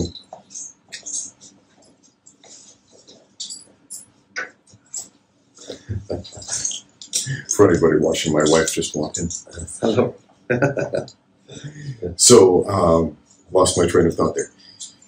Just a comparison between the West or the U.S. and China when it comes to training, and just it's important also to describe not only what happens in the class, but the overall system where the gyms are coming from and the mentality of the people involved in this sport. Indeed. And when you think about it, it's crazy, right? Like I can remember signing contracts with the fighters, and I remember giving them a contract, and I said, it's exclusive. And they looked at the contract and they said, well, how can I feed my family with this money? And I was like, well, you can't. And they're like, well, why is it exclusive then? And I'm like, well, that's a good point. Let me get back to you on that. And in the West, quite often, when you're making it as a fighter, you just accept that, right? Like, I'm going to get paid. I'm going to fight a few times a year, and I might get $5,000 each fight, $10,000. $10,000, maybe you could take care of yourself with that. But like, if you're getting $5,000 to fight and you fight 4 times a year, $20,000, it's not much of a life. Yeah, and often less. Yeah. So, that's another thing. Like, I can remember thinking like that's a really good question. Like, how can you pay me this? And that's all the money I'm supposed to get. I'm like, wow, it's just the industry standard, right? So, I learned a lot of things too through this example, and that's I really think that over here, fighters have a better life. Yeah, I would say the majority of them. Yeah. If you ingratiate yourself with the right team, for sure. For sure. Yeah, I think fighting in the West is often, it's romanticized. It's the Rocky story. The guy who struggles, the guy who makes it on his own, the guy who pulls himself up by the bootstraps, the guy who works full-time on the side. And that's normal in America. And it's simply expected. But now that you're delineating the way it works here, it makes me realize that it is simply a matter of time until we see a massive explosion of talent. And it's something I've thought about a lot, but it really is a numbers game, because China has vastly superior numbers of humans to everybody, except India. But if you have, I don't know, how many people in, say, a big city in America do mixed martial arts competitively? I don't know, like Los Angeles, New York, anywhere in the U.S. Well, like percentage-wise, it must be quite a bit higher in the U.S. than here. Right now, it probably is, percentage-wise, simply because there's been a longer, it's been there longer, right? But I would say, or maybe I should ask you this question, since you're the podcast guest today. Do you think it's a matter of time before there is an overlap in the interest in Chinese MMA versus, say, in the U.S.? Do you think that China will overtake the U.S. as far as interest in MMA and so on? Maybe by number, right? 1 versus 1, but percentage-wise, I doubt it. I doubt it, and I think it's also, things would have to change in China. Things would have to change globally for the life and the expectations of the MMA fighters, because I think one thing that you just touched on is that fighting in the West is romanticized. Right. And this becomes like a cultural element, right? Like, I think that there's far less people in China that would chase a dream just because they love it, right? There's going to be a voice in their head saying, "Where's your common sense? Think about money, get a career that pays well."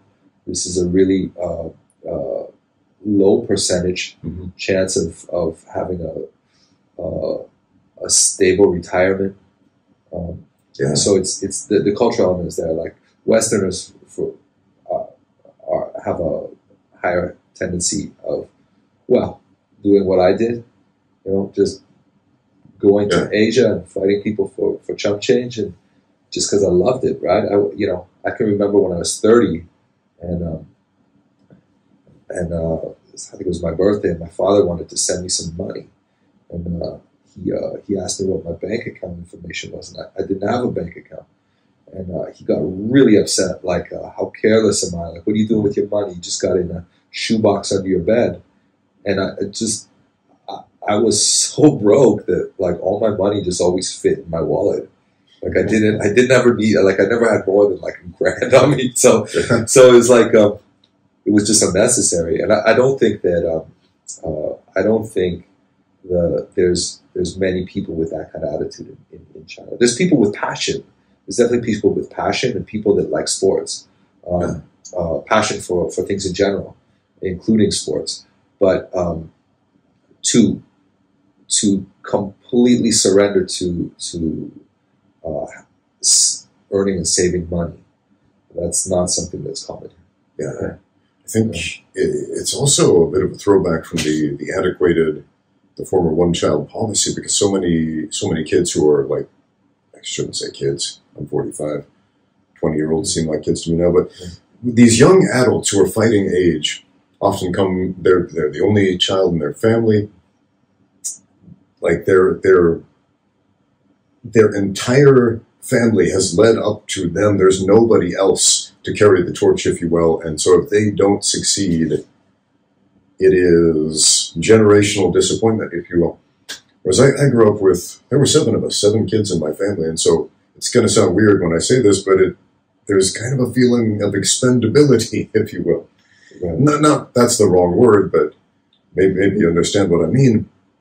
Like there wasn't so much pressure to be the one who does the great thing, if you will. Mm-hmm. Sure. There was this freedom to go out and, do a dance degree, for example. I got a degree in modern dance, of all things. And people would say, what the heck is that for? As opposed to, what a huge disappointment to your family.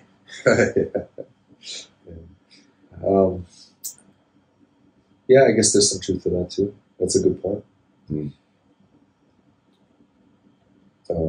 But for sure, cultural influence has a lot to do with decisions like that. And this is an area where the difference between the West and China is quite dramatic. Yeah, for sure. But at the same time, you simply can't ignore the numbers, because even if like 1% of the Chinese population is interested in a thing, that thing becomes enormously profitable because that's a huge number of humans. Sure. Yeah. Big population means that a drop in the ocean is still enough for it to be a big thing. But when you think about when you compare the popularity of MMA to something like basketball, it's just, there's no comparison. Basketball is so popular here. Yeah, that shocked me. But MMA is, there's a limit to how many people can even like it, because can you say that, like, you got to kind of be all in, like you can, it's tough, but I think you could show up to jiu-jitsu twice a week or something like that. But MMA, if you were, if you're only coming once or twice a week, you're just going to get destroyed. Like it's going to be a fighter, yeah. It's too painful, and you're just not going to like it, right? There's, in the way that the training is designed, it's not something you can kind of do half-ass. Yeah, you've got to be full on to really enjoy it, or else it's just going to be very frustrating. But yeah, it's, I guess we've said this already, but it's grown so much since even in the time that we've been over here, with people not knowing what MMA is, to where we are now with the world champion, and the top contender, both being from China next week. Here's something else I wanted to ask you about. So a few years back, you sent me some messages about a grappling tournament that you were wanting to host. I don't know if it came to fruition or not, but it had a really interesting rule set, basically like MMA, but without the strikes. Right. Yeah. Which to a lot of people might seem like, isn't that just submission grappling? But again, there's an important difference between the grappling rules of MMA and the grappling rules of most submission grappling tournaments. How did that turn out? Did you get any interest in it? Unfortunately, it hasn't happened yet. That was an event. It sounded like a really cool idea. It was an event that was connected to an MMA show, right. And I was kind of making my contribution to fight week, and not only is there the weigh-ins and the event, but there's also there's not that's not the only reason to come to this city, because you could also watch or compete in a grappling event with special rules, and basically the rules were the rules were it's basically how we train MMA, right? Mm-hmm. Striking with takedowns is one side of it, and then grappling with punches is another part of it. I just take out the punches, and the difference is between BJJ and this is any submission is cool, neck cranks, heel hooks, and slams are good too. Mm-hmm. So if you want to pick the guy up in the guard and slam him, you can do that. And this will make it more attractive to the MMA community. That's who I was, because you must know as well, there's a huge divide between MMA and jiu-jitsu in China. It's not a feeder. It's not a very good feeder as it is in the West. My story, for example, even though it was here, it was through a Western kind of influence. Yeah, that's an interesting observation. Yeah, it's almost like the jiu-jitsu guys they tend to stay on their own side. And the MMA guys, if they enter a jiu-jitsu tournament, half of the time because they don't know the rules, they end up disqualifying themselves. And in the first 6 tournaments I competed in. So DQ every time. So I thought this would be a great way for all the people that are training to get involved. And you don't have to be on the fight card to come to this city this weekend, because we also have this awesome tournament. Then you can watch the show. It's just unfortunate. The show, there was an issue with something, and the show had to be canceled. Okay. So it wasn't because people were scared away by the idea of slams? Well, who I got the most opposition from was from the jiu-jitsu community. They're like, no, we want it to be, basically, they had objections, but all I heard was, however they packaged their objection, all I heard was, we don't want to get heel hooked or slammed. We want to fight these guys under our rules only. Yeah, and so I can understand that, whatever. It is not understandable. At the same time, slams in jiu-jitsu tournaments, some rule sets allow it, and it is, in my opinion, one of the most avoidable things ever, because people get slammed when they are holding on to a position they just simply need to let go of, but won't. It's obviously dangerous to be slammed, but it's incredibly easy to avoid it. You might get some resistance to that idea. I might. Yeah, I agree that there's times when... That's good. Let's push back. I agree there's times when, hanging on to a technique ends with you getting slammed, but there's...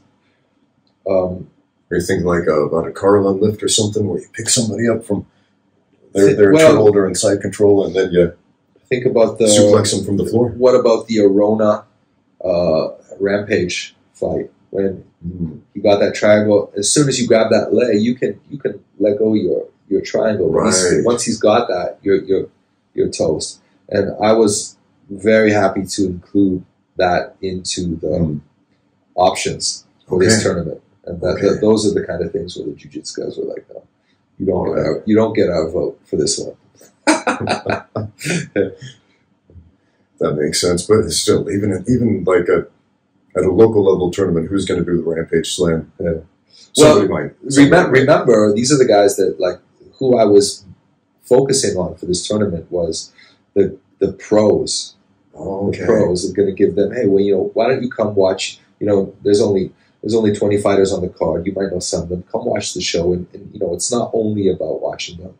You can also compete in this event too, and just doing what we can to make fight week more of a draw.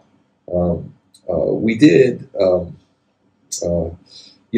those have, adding an event like that to the fight week when the show goes on has been successful in other examples. So I'm glad you reminded me about that. I want to do it again. Maybe I'll talk to JCK about this. Yeah, I'm so intellectually curious, like how that tournament would play out, like how the jiu-jitsu would change, how the submission grappling would change under that rule set. I've talked to a lot of coaches on this topic. Like I spoke to my friend Dan Lucart. He's way into IBJJF competition. He's very good at coaching athletes to win under that rule set. And his response is basically, if that's what you want to do that. I'm like, okay, yeah, but nobody's doing it, and so you need the venue before it can happen, right? But we don't know what it's going to look like until we actually run the experiment. Like what changes when you say slams are now legal, and every submission is on the board, and the scoring is essentially the same as, I assume the scoring would be the same or similar to scoring grappling in an MMA fight. Mm-hmm. I can't remember if I thought that far ahead or not. That was several years ago, but it was about 10 years ago, right? No, 6 years ago. But yeah, how would we score that? I'm not sure. I can't remember, to be honest. But, you know, the idea of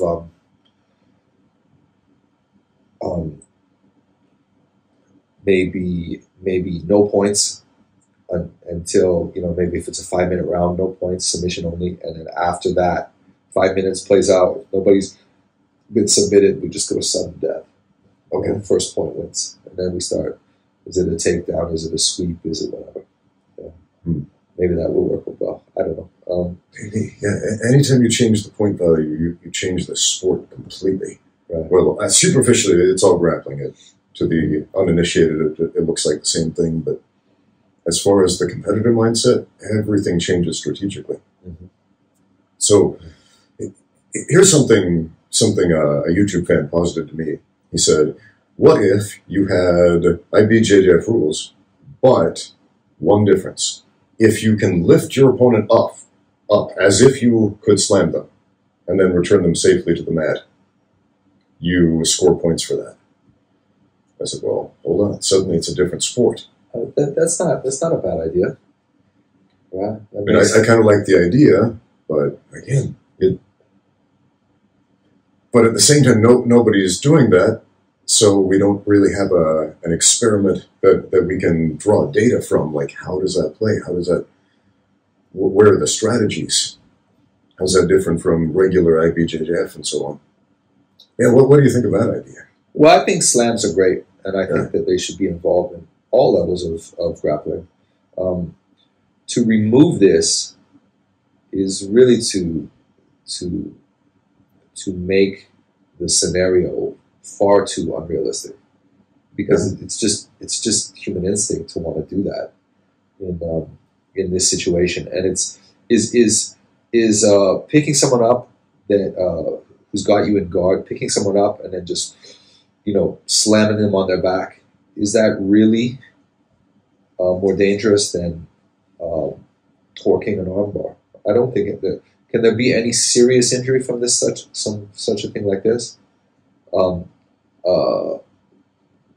Like spiking someone on their head, yes. Mm-hmm. But yeah, most of the time people are slammed. They land on their back on these muscles right there. Slamming your way or slamming your way out of an armbar or a triangle. I would say that the dearth of slams, the lack of slams in grappling makes a lot of it very weird. And it's not just the realism aspect, it's the fact that grappling becomes weird, this very weird and different thing that exists in a bubble, separate from other aspects of combat, which I guess is a fancy way of saying it, not very realistic. But well, what do you think the difference? Have you ever heard people talking about? It's common. It's very, very common in China to even use the English term "old school." Like, oh, did you spar with this guy? Yeah, I did, but he's old school. Like it's a style, right?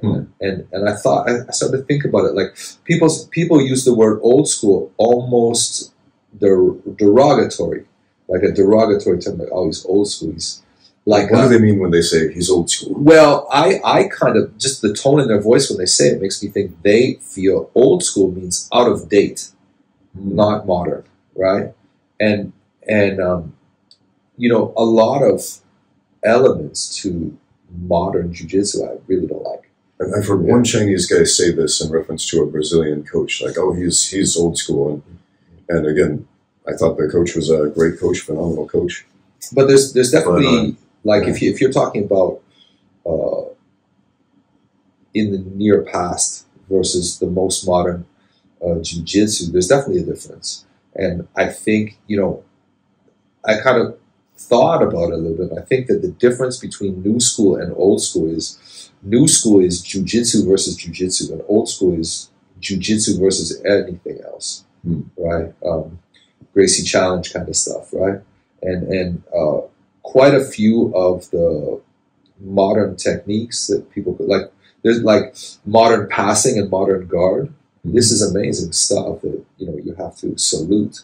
But quite a bit of what's happening in modern jiu-jitsu probably won't hold up in like a Vale Tudo kind of scenario. Oh, for sure. So because of the rules, it's allowed for new techniques that are a lot of fun. I compete in jiu-jitsu and I like it. But I also consider myself old school, and I don't think that is I don't think old school is lesser than new school. It's just a different style of jiu-jitsu. Yeah, I've said a number of times that like 80% of any other combat sport doesn't work in MMA, and by that I mean the strategy that you implement in those combat sports doesn't work in MMA. Obviously, in boxing, punching people in the head and body works. The strategy to set up those punches to the head and body in a boxing match is not the strategy implemented in an MMA fight. And again, you can say that for everything. Jiu-jitsu. In the 90s, what we saw of jiu-jitsu was basically 100% applicable to an MMA fight. Currently, that is not the case. But going back to how the lack of slams makes jiu-jitsu weird. Think about this situation. You've probably seen this in a jiu-jitsu tournament. Somebody pulls guard. The top fighter stands up, carefully secures an underhook so that the guy, and holds his opponent up so that his opponent will not release the grip and pretend to get slammed on the ground and make a big noise so the referee disqualifies him. And then he will carefully shimmy and shift his hips, trying to create space so that the legs will come off. Something you will never, ever see in an MMA fight, ever. Like that strategy just wouldn't make sense. But again, in jiu-jitsu, we see that a lot. It's common. It's normal. It's something people train specifically for. But yeah, anyway, that's what I mean by it. It makes it weird. Anytime we say you can't do this, again, it makes situations weird. Not necessarily safer. Like, I think a lot of rules are security theater more than actual security.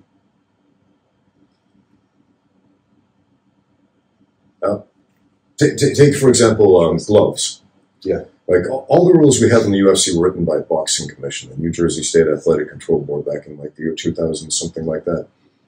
And they imported boxing traditions, rounds, time limits, gloves. Now, different type of gloves, but they added gloves because that's what boxing had. Because the public perception was gloves make boxing safer. The question is, do they really? They prevent cuts and bruises and superficial damage on the face, but at the same time allow fighters to punch extraordinarily hard to a degree they would not be able to punch with that much force without the glove. Same thing with MMA. Add the gloves, the boxing tradition, suddenly you can punch harder with less risk to breaking and damaging your hands, for example. So, again, those are boxing traditions. Hold on, I lost my train of thought one more time. What's happening today? Gloves. Yeah, we're talking about gloves. Why were we talking about gloves? You brought it up, man. There's something I brought it up. There was a salient part. Are the rules of MMA relevant, or are they just created by? They're just copies. Yes, of the rules being security theater. Okay, so gloves are a form of security theater. They make people think, okay, I feel better watching this violence because there is a security measure.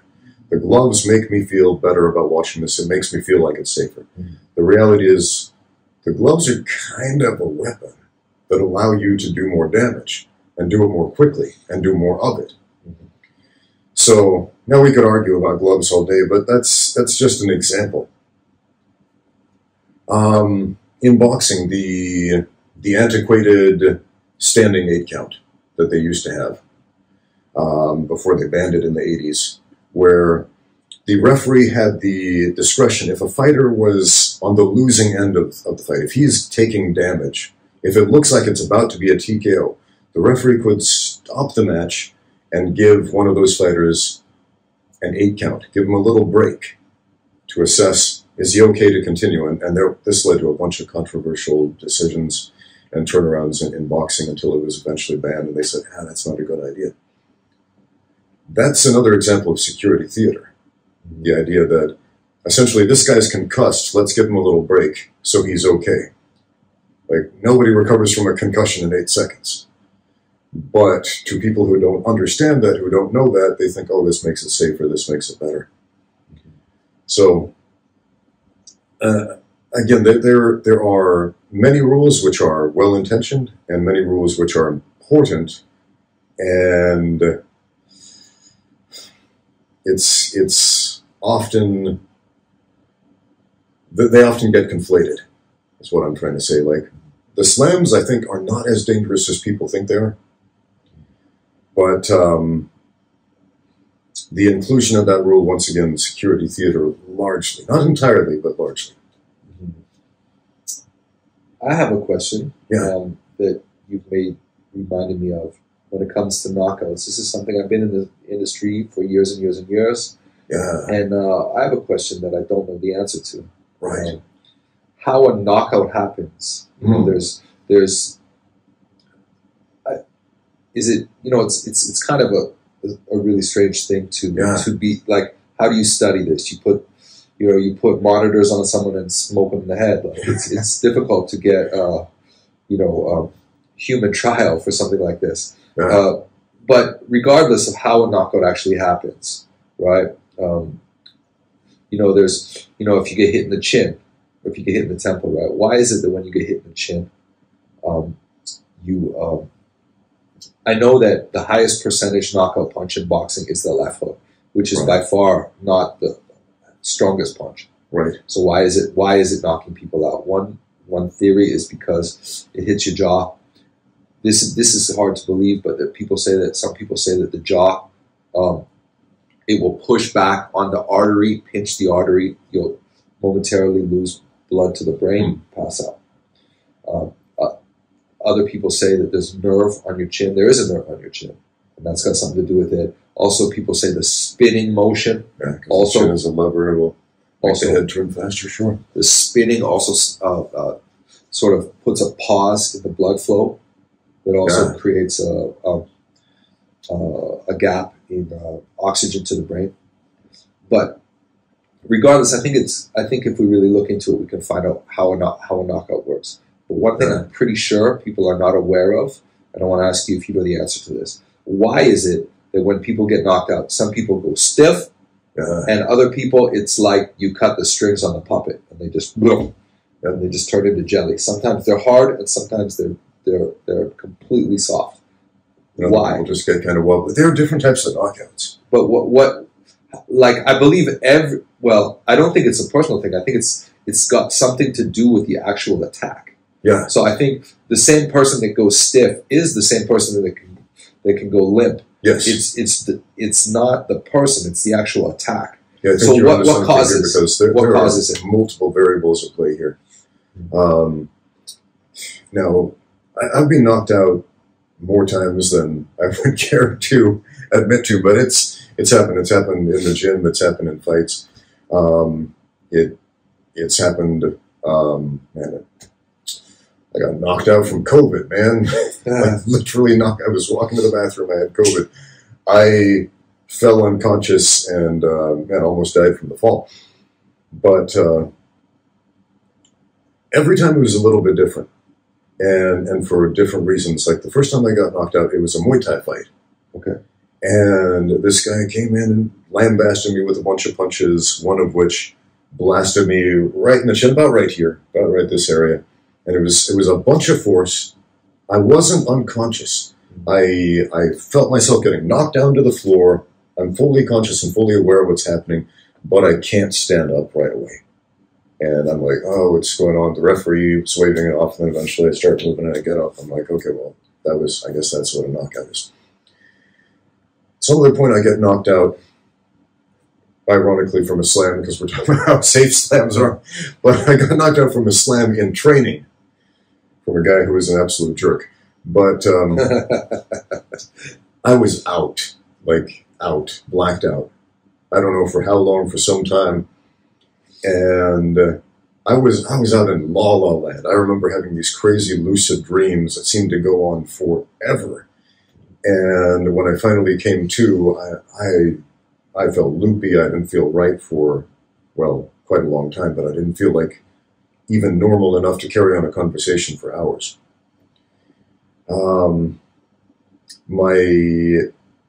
The fight that put me into retirement, I fought Wang Guan, and he actually broke my skull with one punch. One punch, man. It was a crazy, crazy thing. Did that punch knock you out? Knocked me out. Here's what I remember. So I'm in the locker room, and I say to my corner man, hey, how much time before I go on to fight? And he said, dude, sit down. You already fought. You got knocked out. There's a hole in your head. Look, he holds up a mirror. There is a depression fracture in my skull. I'm like, what the heck? No, I haven't fought yet. Stop playing this silly joke on me. When is my fight? How much time do I have? Like, seriously, you got knocked out. And then my other cornerman comes up to me, and I'm like, who are you? It was like chunks of memories just gone. And they never came back? No. Like, I had to get to know this guy again. Like, Terry, shout out to Terry. I know you now, but I can't remember knowing before. Yeah, so that was a radically different thing.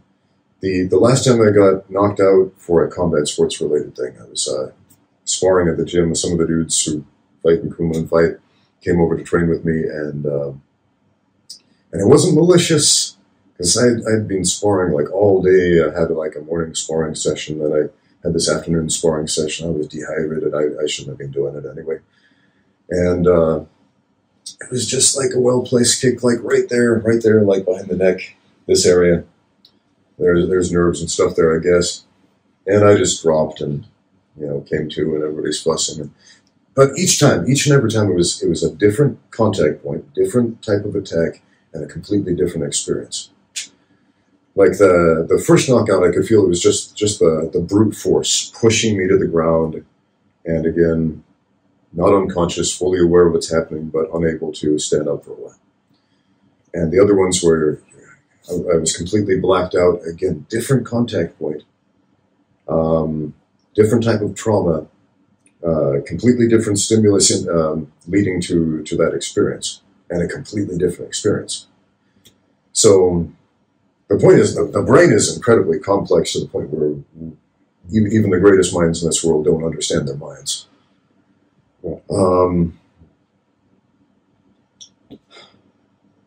As far as we know, we have a pretty well cataloged, like which areas are pretty good to hit, to cause damage, to cause knockouts. Like hit there, okay. Hit there, okay. Hit here, that's pretty good, right? If you can throw a round kick and wrap around the neck and have your foot wrap around the back of the head, legally kicking the back of the head under most rule sets, cool. We can score knockouts this way. But the physiological process of why, man, we'd almost have to solve the hard problem of consciousness to answer that one. Yeah, it's a question. I wonder if your audience wants to comment on this. Yeah. Does anyone watching know why sometimes when there's a knockout, the guy that gets knocked out goes stiff or goes limp? What causes the difference? I'm curious to know this. Yeah, because why isn't it the same thing? It's a knockout, right? But there's there's at least 2 different responses to a knockout. Yeah, at least 2. At least going limp and getting stiff. So what is happening when the guy's going stiff? Is that like I have no idea. I have no idea. What I do understand about the human nervous system is it's electrical impulses traveling through the nerves. The nerves are essentially, we've got electrolytes, diffused salts in liquid that where an electron can pass from the negative to the positive ion. It's in a similar way that electricity passes through anything. So we interrupt that electrical signal, we have problems, right? If you are severely dehydrated, for example, if you haven't had enough salt, you might get a leg cramp and it goes stiff, not unlike, what we see where the guy's whole body goes stiff during the knockout. And that's because the electrical signal in the leg is being interrupted because there's not enough electrolytes in your body. You don't have enough salt. But, yeah, all I can chalk that up to, as far as I understand, the stiff, arms out type of knockout is the electrical system has been disrupted somehow. There's been a short circuit that I don't know how to explain. Yeah, so it's interesting. There's opportunities to get philosophical in combat sports as well. Oh, for sure, for sure. Yeah, we often tend to think like throughout history, like we've always compared the human brain to the greatest technology we understand at the time. For example, during the Renaissance period, the brain was compared to a series of pneumatic tubes because pneumatic tubes was like the most advanced technology they could think of. In more recent times, we compared the human brain to a computer because, again, computers are the most advanced technology that the average person understands.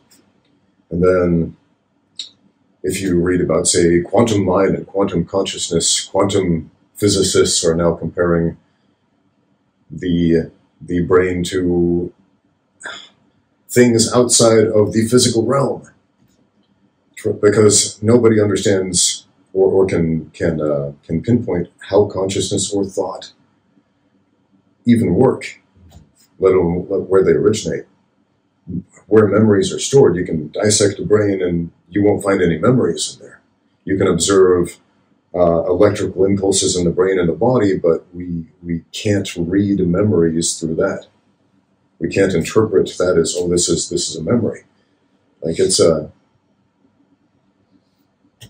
shockingly complex in a way that our best scientists can't even begin to explain it. Mm-hmm. So there's definitely room for philosophy there. Yeah. Like and getting knocked out. Have you been knocked out before? I have. Okay. Yeah. Well, what was that like for you? Because like every knockout, like my own knockouts were radically different from each other. What was yours like? It's like hitting the reset button. Like the part that sucks is the loss. Right. But the actual sensation, I remember it being kind of pleasant. Of course, if you got injured in the process, it's one thing. But if you take, like I remember once in training, I took a clean spinning back fist on the chin. Oh. And then, and then my memory ends like me standing, and now I'm picking myself off the ground. And what happened in between, obviously, I was unconscious and I remember. And you just get up and think, wow, I feel pretty fresh. And then people are like, I just wanted to continue sparring, and they're like, you've been knocked out. And I'm like, no, I don't remember that. Of course you don't. You were power off at that point. But I can just remember the feeling. Also, being choked unconscious is similar. When you wake up, you kind of relaxed, and it feels almost pleasant. Yeah. Obviously how that works. Yeah. It's I think your body just completely relaxes at this point, and there's something beneficial in it. It's definitely not a healthy thing to get knocked out all the time, but there's something incorporated in the entire experience. It's not all bad. Yeah. Just in case anybody's wondering, we're not endorsing head trauma in this podcast. But Yeah, that makes sense. The human body, this is interesting. Like even the stiffest guy, the stiffest, least flexible guy in the world, if he's unconscious, suddenly his range of motion is wild. Yeah. And you see this with knockouts sometimes. People get knocked out to the limp kind, and suddenly they get splayed out like the wacky waving tube man. And it's very interesting because it's like our consciousness tells us don't bend that way because we're not ready for that yet. And as soon as that consciousness goes, suddenly we're like gelatin almost. I was about to ask, how many times have you been knocked out more than once? Twice. Once in competition, once in kickboxing, and once in training. Was it a similar or a different experience? Like physically? Well, I've only seen the video of the competition, and that was cut the strings on the puppet. Okay. How I kind of get the feeling I went stiff in the training one because I landed on my back. That's definitely how I woke up. Yeah. Yeah, who knows? But yeah, for the most part, the 3 times I've been unconscious, the choke and the 2 knockouts, the response was similar. Okay. Kind of a relaxing feeling that somebody's pushed the reset button. Yeah. So how did it actually happen? Like, what was the physical attack that led to the knockout? We were in a clinch. Back fist on one. We were in a clinch, and we separated and threw hooks at the same time, and his was faster. Okay, did it get you like on the side of the chin? Yeah, that video's online for everyone to see. I'll send it to you after. Yeah, and I'm just asking, since we're discussing like knockout points on the body. And it was the chin. Okay, the chin. Yeah, I think it was the chin.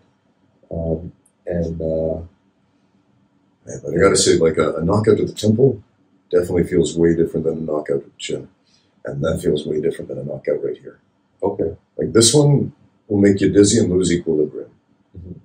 This one can put you out cold. It'll put out the lights. This one can put out the lights, and it feels weird waking up. Okay. Interesting. I've also experienced once I got punched in one of my fights. I got punched in the head really hard, and it was like somebody turned the lights on when you're sleeping. Like I could just see white. I guess that's called a whiteout. Yeah. As opposed to a blackout, and I was like, I couldn't see out of my eyes temporarily. I had that experience. That's an option too. Practicing judo, a guy threw me with a uchimata with an unreasonable amount of force, and suddenly everything went white. And I remember thinking, like, this is it. I'm dead. And this. And eventually, the white light cleared up, and there were people like, "Are you okay?" But I'm sorry. I've also been choked. There's a time I got choked out by. I was getting ready for a fight. I was dropping weight, and I was sparring with Juma Biaka, and he put me in this triangle that I thought was really sloppy. And then the next thing, I was on my back, and I was looking up. There was about 20 people looking down at me, and I was thinking, where am I? Yeah. So there's like you felt the triangle was so sloppy you could fight out of it. Well, I was like, Biaka's not famous for having a triangle in the first place, and I was thinking, I was just like, the angle was kind of weird. The leg was across my shoulder, not across my neck. And I was like, that's not going to tap me out. I'll just fight through this one. Yeah. As I got older, I find myself tapping out a lot sooner to stuff I fought through as a younger man. And a lot of that is just the fact that, okay, I know where this is going. I've been through this before. Yeah.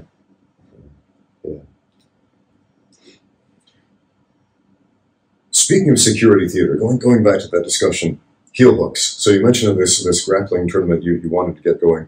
A lot of people were scared by the idea of heel hooks, and I understand that because they've been demonized in jiu-jitsu forever. And only recently people are trying to popularize the notion, hey, actually, heel hooks aren't that bad. But I got a YouTube comment about arm bars yesterday. This guy said, I see so many injuries at the gym because of white belts learning the armbar because they just crank on it and don't know how not to. And I thought about that, and I realized as I was coming up in jiu-jitsu, I experienced the same thing. Like, I don't know how many times I had my elbow just hyperextended, just drilling and repping out arm bars. And it's an easy enough technique to do safely, but at the same time, I think, have you had this experience learning jiu-jitsu, just getting your arm repeatedly hyperextended, learning how to do the arm bar? Well, or was that just me and this dude on YouTube? I know what they're saying. I know what he's saying. But I will also add one detail that the most dangerous person to train with is the beginner, not the expert. And a lot of people get that wrong. Like, well, I don't want to spar with the black belt because he's going to rip my head off or something. When in fact, or they're afraid of losing and getting embarrassed. In fact, it's the beginner that, grabs your arm when it's already this straight and totally cranks it, right? Because he's just in a rush to win, and he's not as familiar with people's pain threshold or the damage that he's actually doing to know better. Also, this happens a lot, especially with white belts. When you roll, if they catch somebody with the armbar, they won't let go when somebody taps because they've never had anyone tap out to them before. And they're like, oh, this is a new experience. Why is he tapping me? And they'll just keep cranking on it. Yeah. So, this probably seems like a pretty good time to wrap up the podcast. So, Vaughn, anyone you would like to shout out or in this podcast toward the end here, any other information maybe about JCK or anything, projects you're involved in? Well, I just encourage people to continue to watch and support your channel and continue to watch and support JCK. And if I can influence anyone, it's to get involved in combat sports however you can. And if you're too old for that, then make sure your kids are doing it, because there's no better memories that I have in my life than to be involved in this industry. And I'm very grateful that after retiring from professional sports that I'm able to stay involved and continue to contribute to this industry. And if you want to check out or be involved in what I'm doing, get in touch with me through social media or watch for JCK's international expansion, because it's something to be a witness of. Where can the folks at home watch JCK? Is it available online? JCK is, well, this is the thing. It's there are JCK episodes on UFC Fight Pass right now. But the best way to watch JCK is through Chinese platforms, Migu Video and Huya. If you're here in China, just reach out to me. I always have the links. All of the replays are put up on Xihua Video. Of course, that's not very helpful for people outside of China, and that's my whole mission right now, is to introduce the outside world to JCK. You got to watch it; it's so exciting, and leave that to me to make that happen in the near future. Yeah. Well, outstanding. It's a quality program, a quality show. I've been around the industry and I've seen the extremes, and it's good stuff, man. Well, awesome. Thank you. Thank you So much for coming on the show and taking the train out here to Shanghai. And fantastic. Thanks, Razzie. And for those of you at home, not everybody needs to fight, but everybody should train. Speaking of which, get out there and